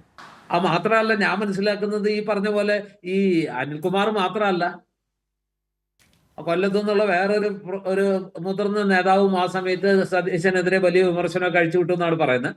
ആ സമയത്ത് അദ്ദേഹം തന്നെ വിമർശന ആസ്ഥാനത്താണെന്നും ഈ വേദി അതിനുള്ളതല്ല എന്ന് പറഞ്ഞ അദ്ദേഹത്തെ ശൂരനാട് രാജശേഖരനെ തിരുത്തി എന്നൊക്കെയുള്ള ഒരു വാർത്തയുണ്ട്. അതായാലും കൈരളി റിപ്പോർട്ട് ചെയ്ത് ഞാൻ കണ്ടില്ല. KC വേണുഗോപാൽ പോലും ഇടപെട്ട് ശൂരനാട് രാജശേഖരനോട് നിശബ്ദനായിരിക്കാൻ ആവശ്യപ്പെട്ടു, ഇത് അതിനുള്ള വേദിയല്ല എന്ന് പറഞ്ഞു എന്നാണ് എനിക്ക് എന്റെ സോഴ്സുകളിൽ നിന്ന് കിട്ടുന്ന അറിവ്. അതെന്തെങ്കിലും ആവട്ടെ, ഞാനിതിനകത്ത് ഔദ്യോഗികമായിട്ട് പറയുന്നില്ല. പക്ഷെ ഒരു കാര്യമുണ്ട്, ഇപ്പോഴും നിങ്ങൾക്ക് വിമർശിക്കാനുള്ള എല്ലാ അവകാശമുണ്ട്, നിങ്ങൾക്ക് ഹാപ്പി ആവാനുള്ള അവകാശമുണ്ട്. കാരണം കോൺഗ്രസ് തന്നെ നിങ്ങൾക്ക് ഹാപ്പി ആവാനുള്ള എല്ലാ വിഭവങ്ങളും സമൃദ്ധമായിട്ട് നല്ല തൂശനിലയിൽ വിളമ്പി തന്നുകൊണ്ടിരിക്കുന്നുണ്ട്. അതിന് സുധാകരനും മത്സരിക്കുന്നുണ്ട്, ഹൈക്കമാൻഡും മത്സരിക്കുന്നുണ്ട്, സതീശനും മത്സരിക്കുന്നുണ്ട്, അനിൽകുമാറും മത്സരിക്കുന്നുണ്ട്, ശൂരനാട് രാജശേഖരനും മത്സരിക്കുന്നുണ്ട്, എല്ലാവരും മത്സരിക്കുന്നുണ്ട്. എല്ലാവരോടും നിങ്ങൾ കടപ്പെട്ടവരായിരിക്കുക. അതാണ് എനിക്ക് പറയാനുള്ളത്. താല്പര്യമൊന്നുമില്ല ശ്രീ ജോർജ് പടിപ്പാറ, എല്ലാം ഒന്നുപോലെ തന്നെ. റെജിലൊക്കോസ് നോക്കൂ, 30 സെക്കൻഡ് മാത്രമേ ഉള്ളൂ. നോക്കൂ, AICC നേരിട്ട് ഇടപെടുന്നുണ്ട് വിഷയങ്ങളിൽ. ദീപാദാസ് മുൻഷി മുൻപില്ലാത്ത തരത്തിൽ എല്ലാ യോഗങ്ങളിലും പങ്കെടുക്കുന്നു. അപ്പോൾ കൃത്യമായി ഈ കേരളത്തിലെ കോൺഗ്രസിനുള്ളിൽ നടക്കുന്ന പ്രശ്നങ്ങൾ പഠിച്ചിട്ട് തന്നെയാണ് സുധാകരൻ തുടരട്ടെ എന്നുള്ള തീരുമാനത്തിലേക്ക് AICC എത്തിയിരിക്കുന്നത് എന്ന് വേണോ കരുതാൻ?